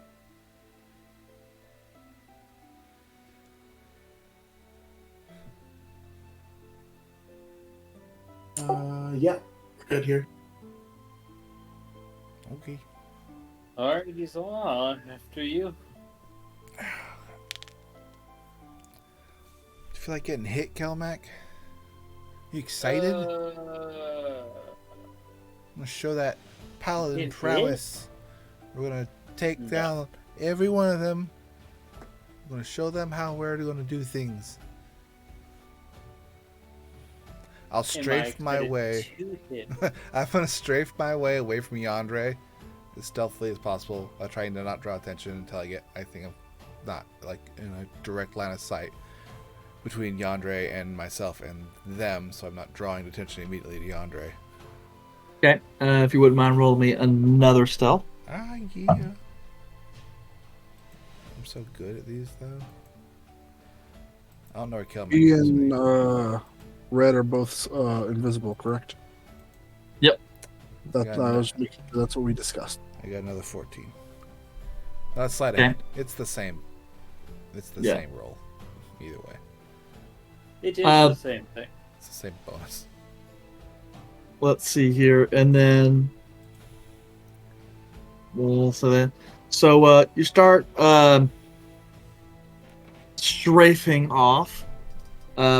You watch as kind of one of the lizard folk that was just kind of sitting off to the side, kind of staring out at the ocean,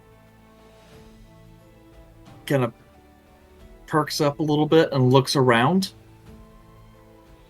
Eyes. And then you see it kind of jump up, pull up like a big tortoise shield, and start making some noise and slowly making its way towards you. This is where the fun happens, Kelmac. How far away would I have gotten away from Yandre? Based on your thing, we'll say 15, 20 feet max. I'm going to now continue to move stray farther away from him, but also now moving it more towards the lizard folk encampment. And now not really in stealth mode. It's just kind of there. Once they make the first aggression kind of towards me, like in charge or a yell of like super aggression, I'm going to use my fog cloud, and I'm just going to pop a giant cloud of fog once they start to aggress towards me. Okay. As that kind of happens, you kind of spot as like two more of those little like lizard folk guys with the shields start moving off towards you. One more towards you, and then another towards Yandre. As the two much larger lizard folk creatures that you saw kind of start lumbering up and kind of still staying with the group and looking. The lizard folk individuals don't come all the way towards you. Once they get about 20 or 30 feet, they just kind of stop and hiss at you. I see that. I'm not going to pop the fog cloud then yet. I was waiting for them to come like far enough away where they're drawing themselves away. They're not being that aggressive and like charging out. I'm just going to continue to strafe and close in closer.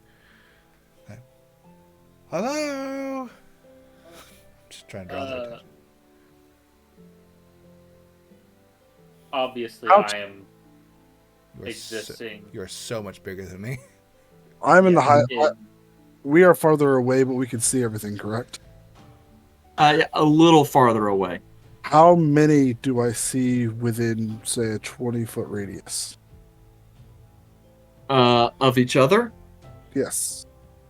20-foot radius, I would say you could hit the two bigger guys. They're kind of in the back of that radius. And then in the front, kind of separated into a group of 2 and a group of 1, are the 3 smaller guys. So 5, if you kind of target the center area. The smaller ones which have moved out, But not Are- all the they're way not- out. yes, but they're not pushing us. They're just kind of. Nope, they are It's- standing their ground, letting you know they Uh, do not like you here. I'm not gonna. Do they see me? Obviously, Oh, yeah. I would assume so. I'm going to not draw my weapon. I'm just gonna kind of wave. Just I'm gonna attempt to get within 20 feet of. hello. So you're gonna approach. Yeah, I'm just kind of no longer stealth. Should look very awkward. They just suppose just straight up approaching them, but like fucking shit. I don't have a gun for this, but I do got this. I will use to get closer. I'm like, time to pull out a classic. I'll use minor illusion to make a loud clapping, thunderous noise. Like, I am Izal Zella, and I'm here to fuck shit up. Was in comments, so they don't understand me. Well, they might. I don't Nope. know. Okay. I need a gun. Yep. Once that happens, obviously the lizard folk seem to see that as a sign of aggression, and just quickly mobilize into aggression. Yeah. No. So yeah, let's go ahead and roll initiative. Eh, And then Eric, did they see me? You said they were one was moving towards me. Yes, they did see you because their perception is actually really good. Fair. So once they're alerted to something, like they're good. Unfortunately, Roll20 will not load this map. It won't load any of my images. So we're gonna have to roll this theater in the mind. Not that I think that will matter that much. So let's see here. Caleb, I see initiative 4. Izal, what was your initiative? 20. Awesome. Bull red. Pass. Okay. 6. Okay. Ooh, not 5. 6. Oops. Total master. I think that included for some stupid reason. And then I had Yandere at 14 and Kelmac at 18. Does that sound correct? Yep. Yes. Okay. Once again. Okay. Izal, you are definitely you're up. Yay. Well, I'm going to go with my plan. I'm going to use my action to cast. Nope, that ain't gonna work. Yeah, I'll do it. Within 20 feet. So, fog clouds centered on myself. Okay, and what's the range on that? It's got a range of 120 feet, but it's a 20-foot sphere. Okay, 20-foot sphere. Yeah. So it's a basically 20-foot that- radius. So 20 feet emanating from me forward. So it should cap right off. Yeah, where so the- that means it'll get you, it'll get Kelmac, and then I guess Yandere is just outside of range. I thought I was 80 feet away from people. 80 before feet. they- Oh, yeah. He should be at least 40 The- feet probably away from. This Yeah, fog because Izal cloud.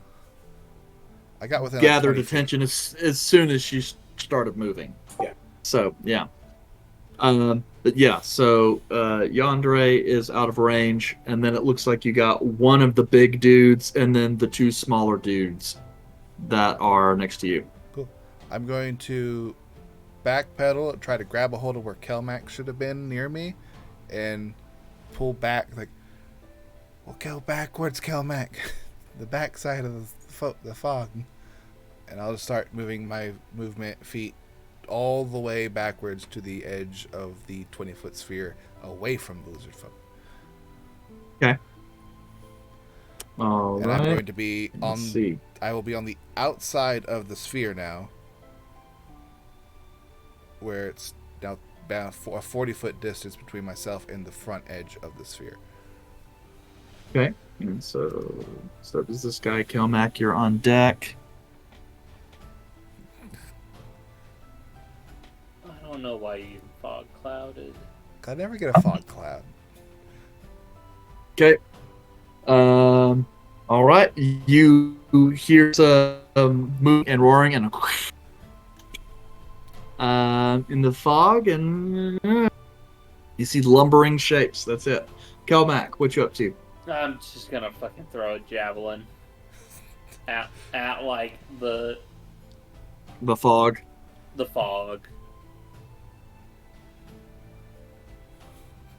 Just straight forward. Okay. Oh yay! Just hold and attack so you can see them. Well, you won't be able to see anything in the fog cloud at all.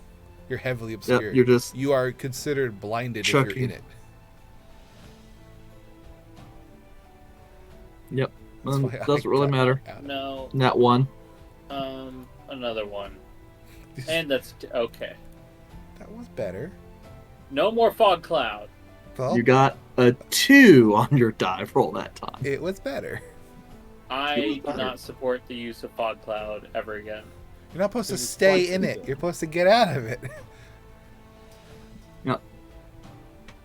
Okay. I Let's see here. I pulled on you to, and kind of yelled at you, like, go backwards out of the fog cloud. then I will move my 45 feet back until I am out of the fog cloud.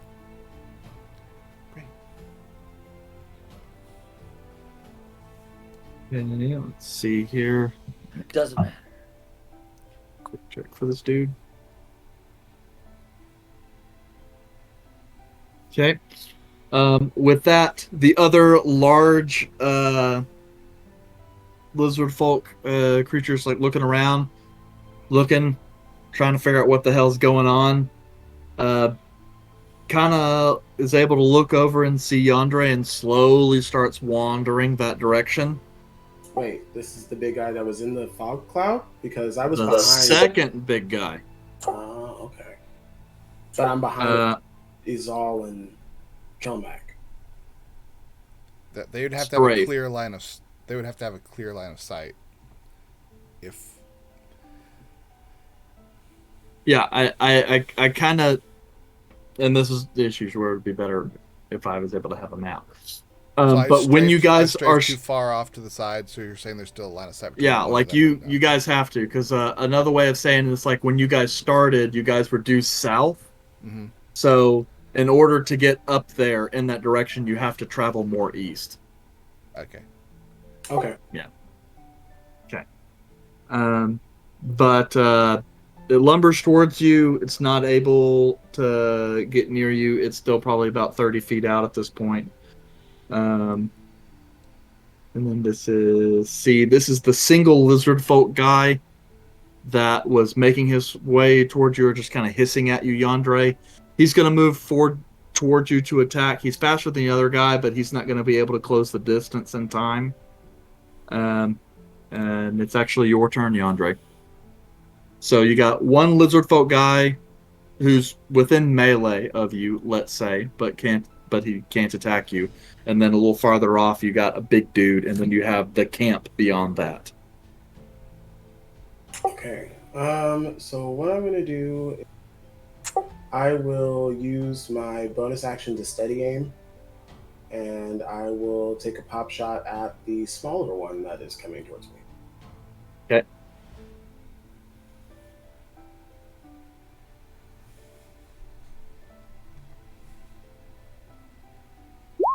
So an 18 to hit. 18 hits. And I'm just double checking my sneak attack because it should give me, as long as I had an advantage on the attack roll. Mm-hmm.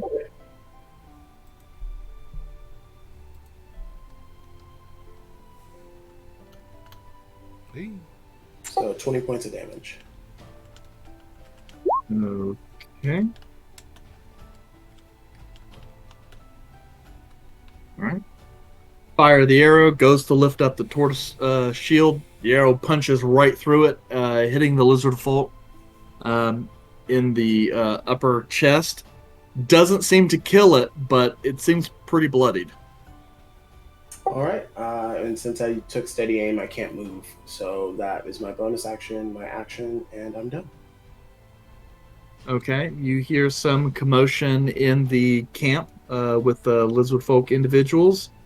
There's one lizard folk guy who's the smaller size, but he seems to be less armored, but a little more adorned. He seems to be chilling with the shaman, who seems to be doing whatever. And so then we got Volred, you're up. And then Caleb, you're going to be on deck. Question. Since I am unseen to the shaman, would this count as surprise? It would. Okay, so the assassinate would take effect. It also would anyways, because this creature hasn't taken a turn in combat. That's correct. Okay, so I'm going to use the assassinate to gain advantage. Now crit. Hopefully. Straight murder that dude. Well, assassinate makes you have an automatic crit when you hit. Yes. Oh yeah, that's right. Are you Well, taking steady aim? 19 hits. Yeah.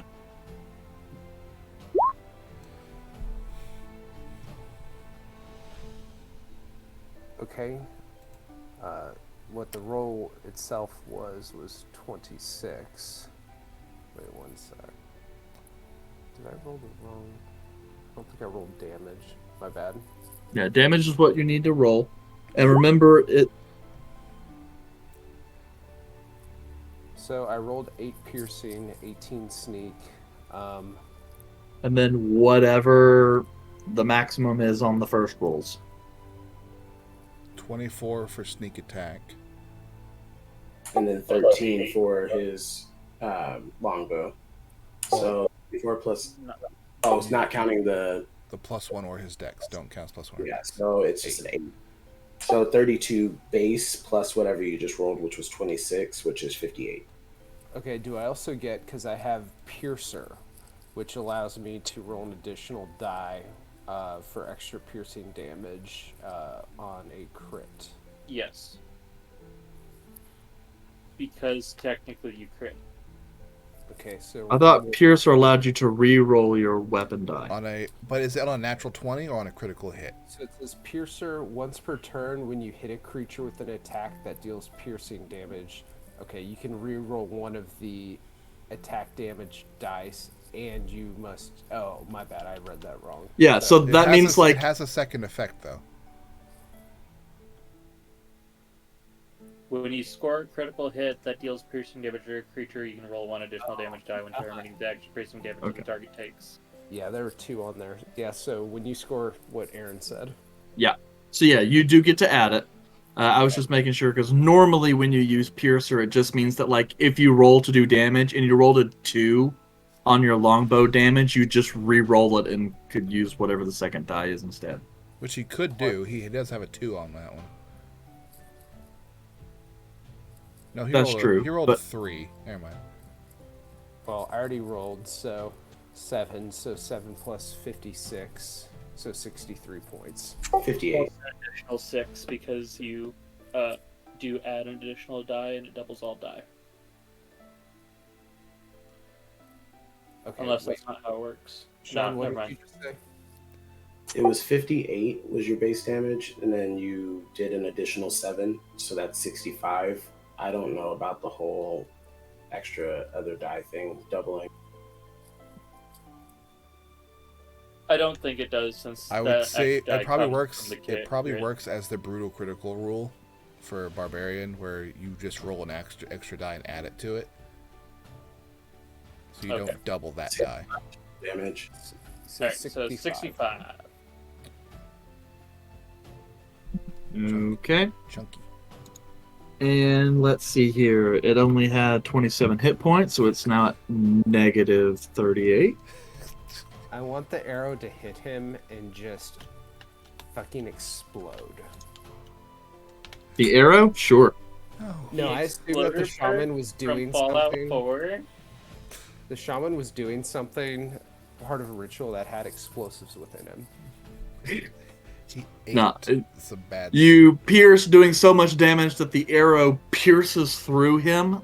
For a brief moment, you might think he even missed, and the shaman's kind of looking around going, hey, like, what happened?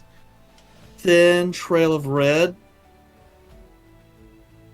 And then his eyes roll back in his head and he just collapses. Thank you. Oh man, I Yep. wanted the exploder perk from Sniper. Fallout. Beep, beep, beep, beep, beep, beep, beep, beep, beep, beep, beep. Can't. Well, you're not invisible anymore, though. So now you gotta do it the hard way. Yeah. Anything else, Volred?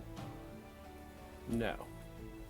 Okay, there's a folk guy B, who's currently lost in the fog. Doesn't seem to be able to hear commotion and stuff that's going on. Caleb.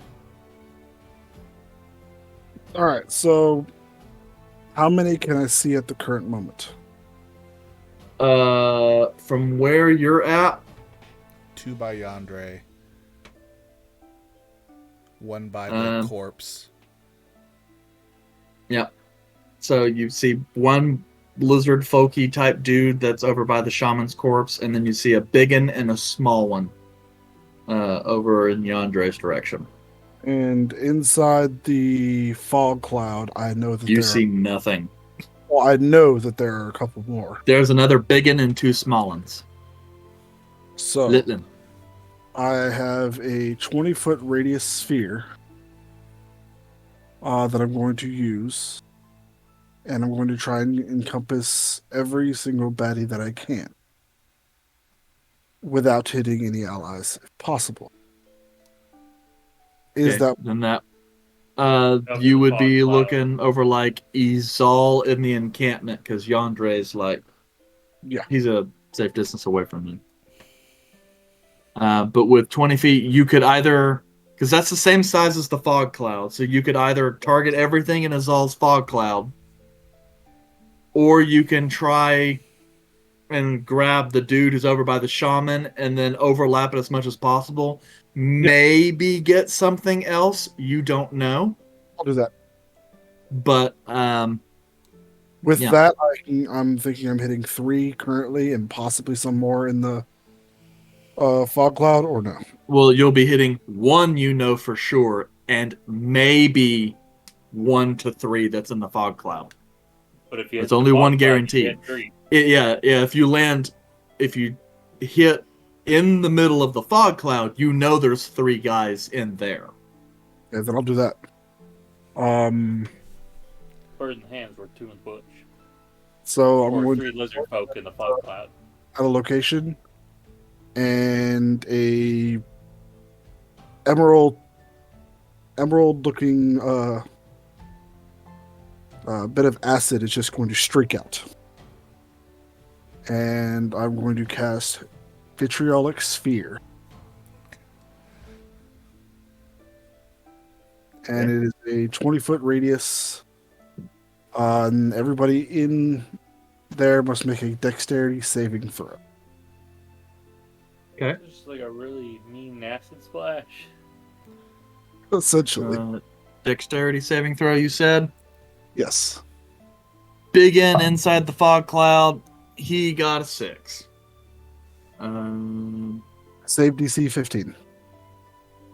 And then one of the smaller guys in the fog cloud, he got a 13. Other smaller guy in the fog cloud, he got a 3. So they all failed. Yay! We don't know that.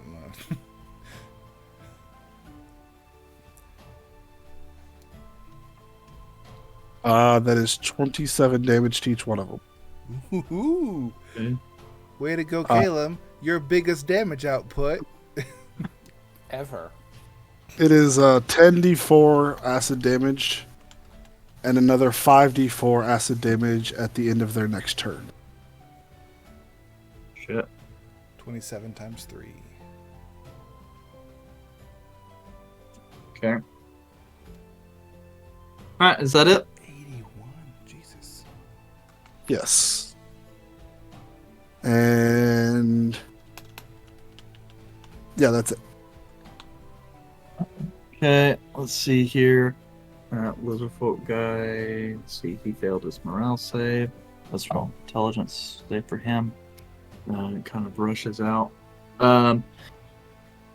You spot as you see bursting out of the fog cloud, kind of over where Izal and Kelmac are, but as if they were, like if they were staring at you, Izal, more like 2 o'clock, they bust out, so that'd be like 9 o'clock for you. One of them busts, one of the smaller guys is rushing out, no weapons, no shield. His body is starting to like liquefy a little bit, and he's screaming and rolling on the ground, trying to throw as much mud and stuff on him as possible, from whatever the fuck Caleb just did. And he is freaking out. What the So fuck? what are you gonna do about that? Is all? Well, oh, someone ran out, and I see that they ran over to Yandere. How far is the big brute that was headed towards Yandere?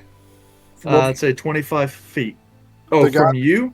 Yeah, Wait, The guy that just ran, he ended his turn, right? not in No, the different guy. acid, though. he ran out of the acid. Yeah, he ran out. No.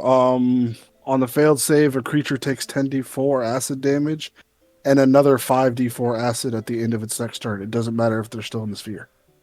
Okay. Well, then roll it out.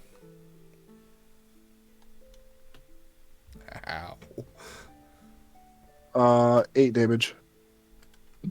Okay. Well, it only had 5, so So literally just had it to roll is one. now dead. Yeah. So it's throwing Rolling on mud the on it, but you see it rolling and twisting and contorting, and then stop moving. Ooh. Now to your other questions about Big Dude. Me, how far am I away from the big brute that was running towards Yandere? You are, let's say, 45 feet. Cool. I have no idea what just happened to the fog cloud, because all I did was put fog out. I was like, I'm thinking, since when is this thing full of acid? So I don't know what the hell just happened. But I do see the people running towards Yandere. It's like, shit, that wasn't what was supposed to happen. So I'm going to immediately pump radiant energy, rage, which drops the fog cloud. So now we see the horrific scene that's going on in there. Yep. That's horrifying. And then with the rage, I will sprint half of my movement going towards the brute, which towards Yandere, which is like 20 feet. It's 15 to 20 feet, and then I'll use movement to get all the way up to him as well. And I'm going to have at this broody person, recklessly attacking him, because he's not going where he's supposed to go. Yep. And As you kind of Kelmac, move take up. care of the other ones. Yep. Big dude, no What did you weapons. I do? mean, this guy just has like oversized clawed mitts. Ah! You got me. I'll show you mitts. Oh, 12. That sucks. I missed. And that is a fail. You go and hit, it glances off as armored hide. I was focusing too much on something cool. I attack him again. There. That's better. 26. Is a hit. Yay. Deals 9 plus my first hit this turn does my radiant damage. Ooh. And plus my rage bonus. 2. So 9 plus 2 is 11 plus 7 is 18 points of damage to the big dude. Okay. He takes it. Not very happily, but he takes it. Hey, Ugly, I'm right here. Follow the script. That's it for me. Okay. Next up, big lizard folk render guy. Other one, looking, part of his skin's melting off a little bit. He's not happy. He's looking around for the first thing that he sees that he wants to nom at, and that's Kelmac. So with that, you see me I'd rather you not. and just charge you lumbering style. You are one giant Um, handbag. Rushes I'm really up to gonna you get that now. in a frenzy and starts trying to lay into you He does still take the acid damage. at the end of his At the end turn. of his Yes, he turn. will. That is definitely gonna miss. That's a 9. When that misses, Yeah. definitely he's going to reach down and try and nom you with his fanged maw. Again, 14, not good enough. Yep, it looks like a little bit of liquefaction coming out of his eyes. Not doing so well in this case. Let's see, Kelmac, how are you going to respond? What's the damage? Caleb? Well, yeah, he needs to take the rest Oh, of his that's true. acid. You just want to do the 8 again? You're muted. You're muted. We can do the 8 again, or we can do what I just rolled. It's up to you. Just roll it, or tell me what you rolled. 15. Okay. It's way better. It's a lot more than 8. Yep. I'll leave you up to y'all. Seriously injured, but still going. There's Kelmac. You can still hear the sizzle as the acid continues to cook his meat. Please don't phrase it like that, Eric. Fair enough. Fair enough. Skewer the bacon. Yeah, I'll just. You gonna like? Okay. 13 to hit.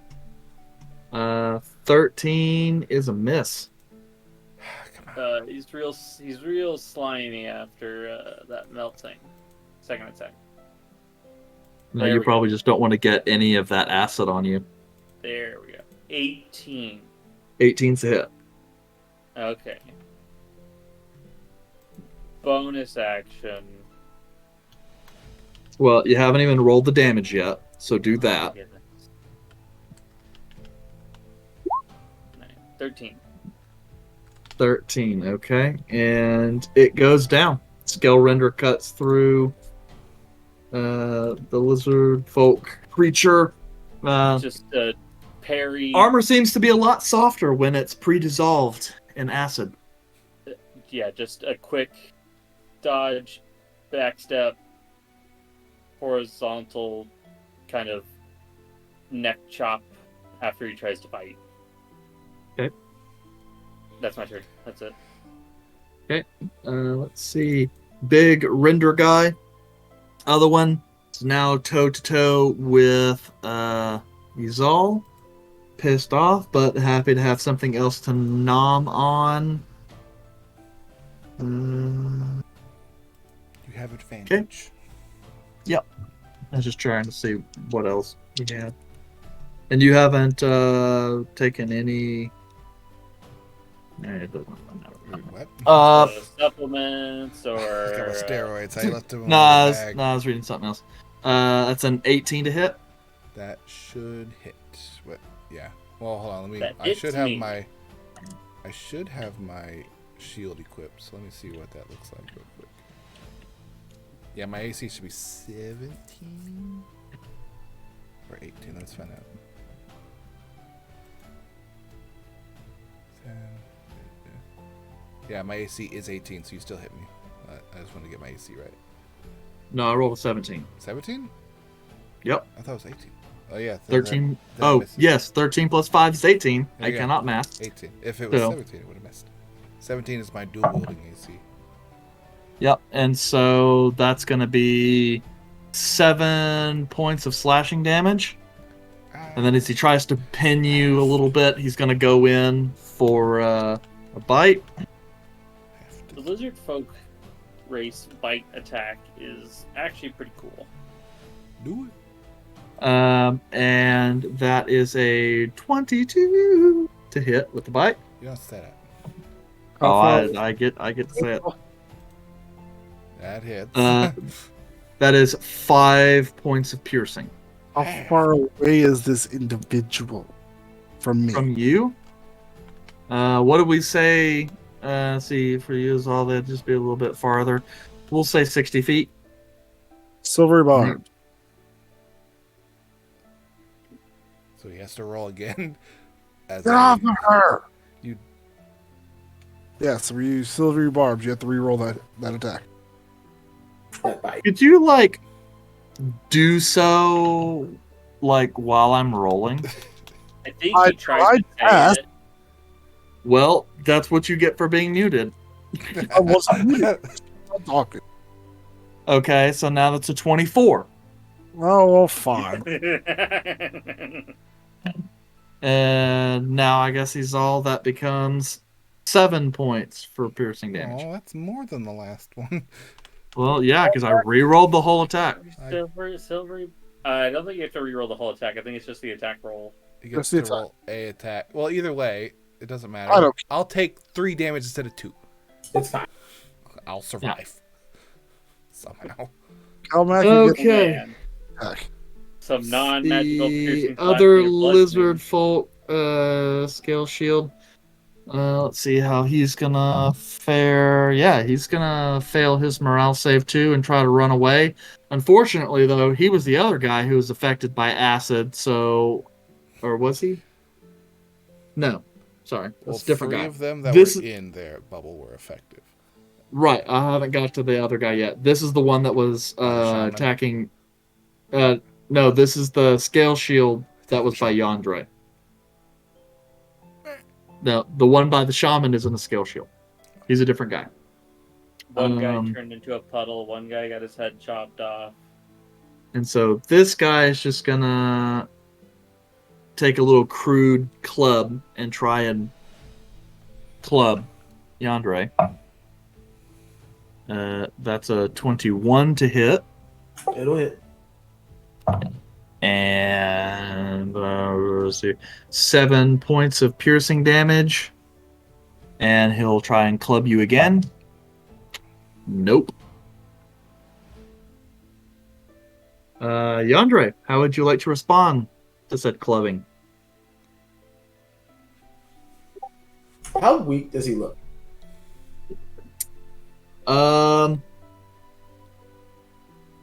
I mean, he's blooded, I'm just gonna look at him because I'm assuming. but he's not a very strong looking opponent as it stands. Yeah, I'm gonna look at him and just say, Reggie told me I should try this one. Reggie told me I should try this ability. And Yandere reaches out with a Shadow Wreath hand and attempts to touch the lizard folk. Okay. Does he need to make a dex or It's something? an attack. It's an attack roll. It's an 18 to hit. Yep, that's a hit. Cool. I pop him with Vampiric Touch. Okay. It takes 12 points of damage and I heal 6. Well, it only had 12 points left.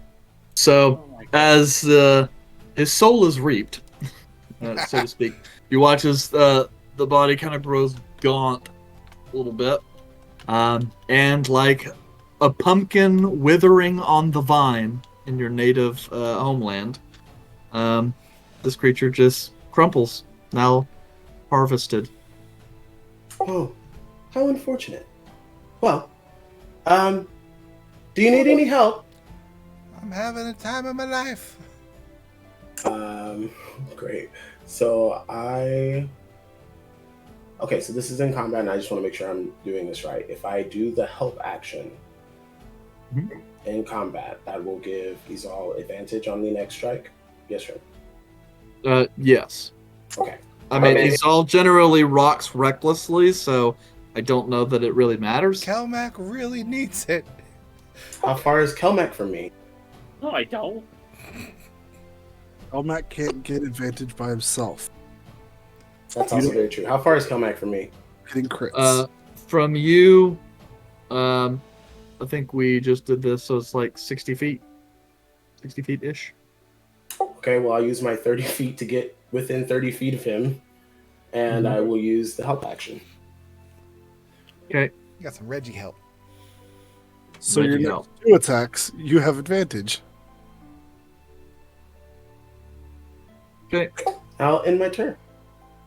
All right. Next up is the Lizard Folk Sub Chief, which he's lost a lot of his stuff, so he's gonna have to make a morale save, and he's gonna fail. And those of you who are kind of paying attention to the combat and everything, the guy he's got a little bit more featheriness in his body. He's looking around. Big guy dead, small guy's dead, shaman guy dead. You know what? Nope. And he turns around and he attempts to run as far away from this place as his little lizard folk feet can take him. So Volred, you're up. Who all is still left? Technically, the lizard folk sub chief who's running away is still within range. There is a big dude that Izal is currently fighting, and then there is a little dude who's barely hanging on by a thread, who's over with Kelmac right now. I really don't feel like killing this small one, please. Yeah, I'll go after that one and let us all have her fun. Yeah.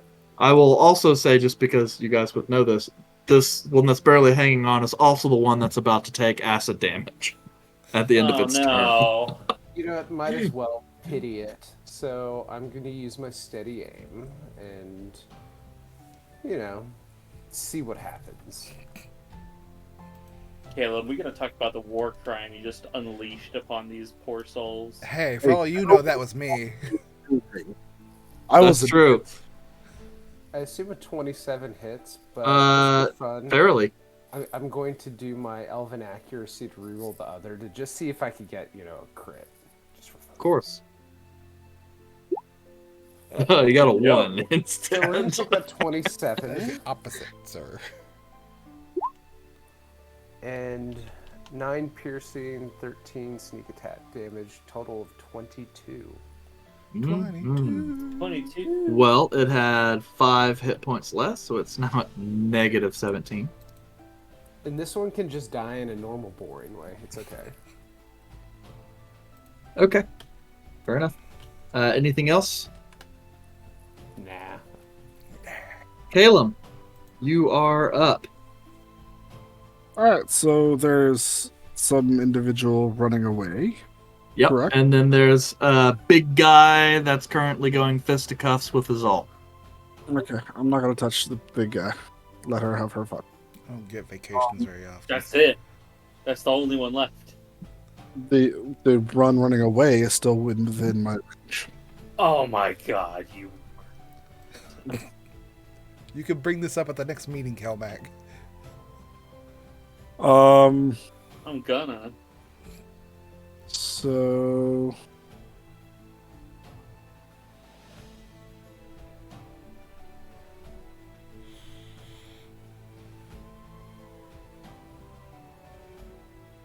Cast the acid splash orb thing again. It's a lot for one dude. Yeah. What you doing, Caleb? calculating. Well, I mean, calculate faster. Alright, so I'm using my wand of magic missiles, and it's just going to go straight up in the air. Go all the way up and just... Like a mortar. Okay. Yeah. Or a javelin missile. That's basically Yeah. what it is. Rains from above. Little javelin missiles just shoot up, cruise, and then drop. Yes. And it's going to do 23 points of damage. Wait, no, plus 8. 31. Okay. You see the arcane impact. The lizardfolk kind of rocks forward, hits the ground, and then kind of slowly scampers back up to his feet and run. He's hurt. He's pretty hurt, but he survived. Okay. Oh, that's what I got. And that's it. Okay. He's all. And then Calmac, you're on deck. Pull out Creed Cleaver and I'll attack with recklessly with my golden forge axe. Let's go. It's a 23 hit. 23 hits. It's 10 points plus. I'm trying to go fast. What's that? So 19 points of damage. Swing again. For 22. For 7 points of damage. And I will bonus action with the Krieg Cleaver, which for some reason isn't equipped. Great. That's because you're using your shield. Well, I would pull out Krieg Cleaver, so I was able of dropping the shield and pulling out Krieg Cleaver. Mm-hmm. So that's equipped now. Advantage. A 19 to hit for 4 damage. 19 will hit. And what's the total damage? 4. So we had 19 plus 7 plus 4 is 26 plus 4 is 30 points. Okay. He's looking really rough right now. That's all for me. Okay. Kelmac. He's 60 feet from me. Yes, because that's kind of where Yandere was. Yep. Alright, I'm just going to move the 45 to him and just cast Guiding Bolt. Okay. Guiding Bolt! 16 to hit. 16 hits. Oh, fuck. Oh, fuck. Why does Guiding Bolt do this much? One of the strongest spells in the game. 4d6 points of damage. Oh, second level. Nice. 5d6. 21 points of damage. 21 points to the big dude. And... Alright, how do you want to do this? I'll just kind of,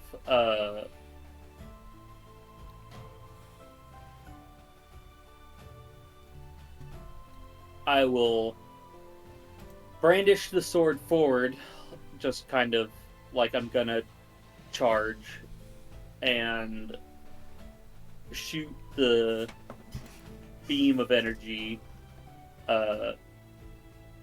less radiant flashy and more just stabbing and go through his torso, and just kind of like how Volred did with the arrow. Kind of anime sword skill style. No, but just like it. A beam of energy. It shot from the tip. Yeah. Okay. All right. And there you go. And so the big guy drops, and then lizard folk guy. I don't know if you're gonna try and hunt him down or not, but almost as quickly as it started, combat has ended, and you are surrounded by the acrid smell of rotting flesh and whatever kinds of weird bubbling goo Caleb summoned. And now a bit of rotting corpse to add along the flotsam and jetsam. As you guys kind of look at the encampment a little bit, this place is just kind of like a temporary setup. You do find a small makeshift shrine where you do find the bust statue actually setting on top of the shrine, and it looks as though the lizard folk have decorated it, like painted stuff on it, added feathers, and just kind of turned it into some kind of effigy, and appear to have been doing rituals towards the statue. But yeah. Well,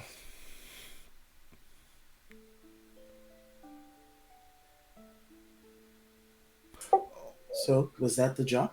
yeah, let's grab the bust. Let's look I through here. guess. I'm going to cut the tips of the tails off of each one of the lizard folk. That way they know what we've done. Is there anything of use in this encampment besides the bust? There is some meat that is currently cooking on the fire. Hastily cut and cooked. Not much that you could really say of use. You do find, looks like some of the leftovers of perhaps stuff they would have taken from the cart. Most of it is destroyed. Looks like there's still stuff missing. Maybe perhaps, it's been a couple days since the cart was attacked, so that stuff could be just about anywhere in the swamps by now.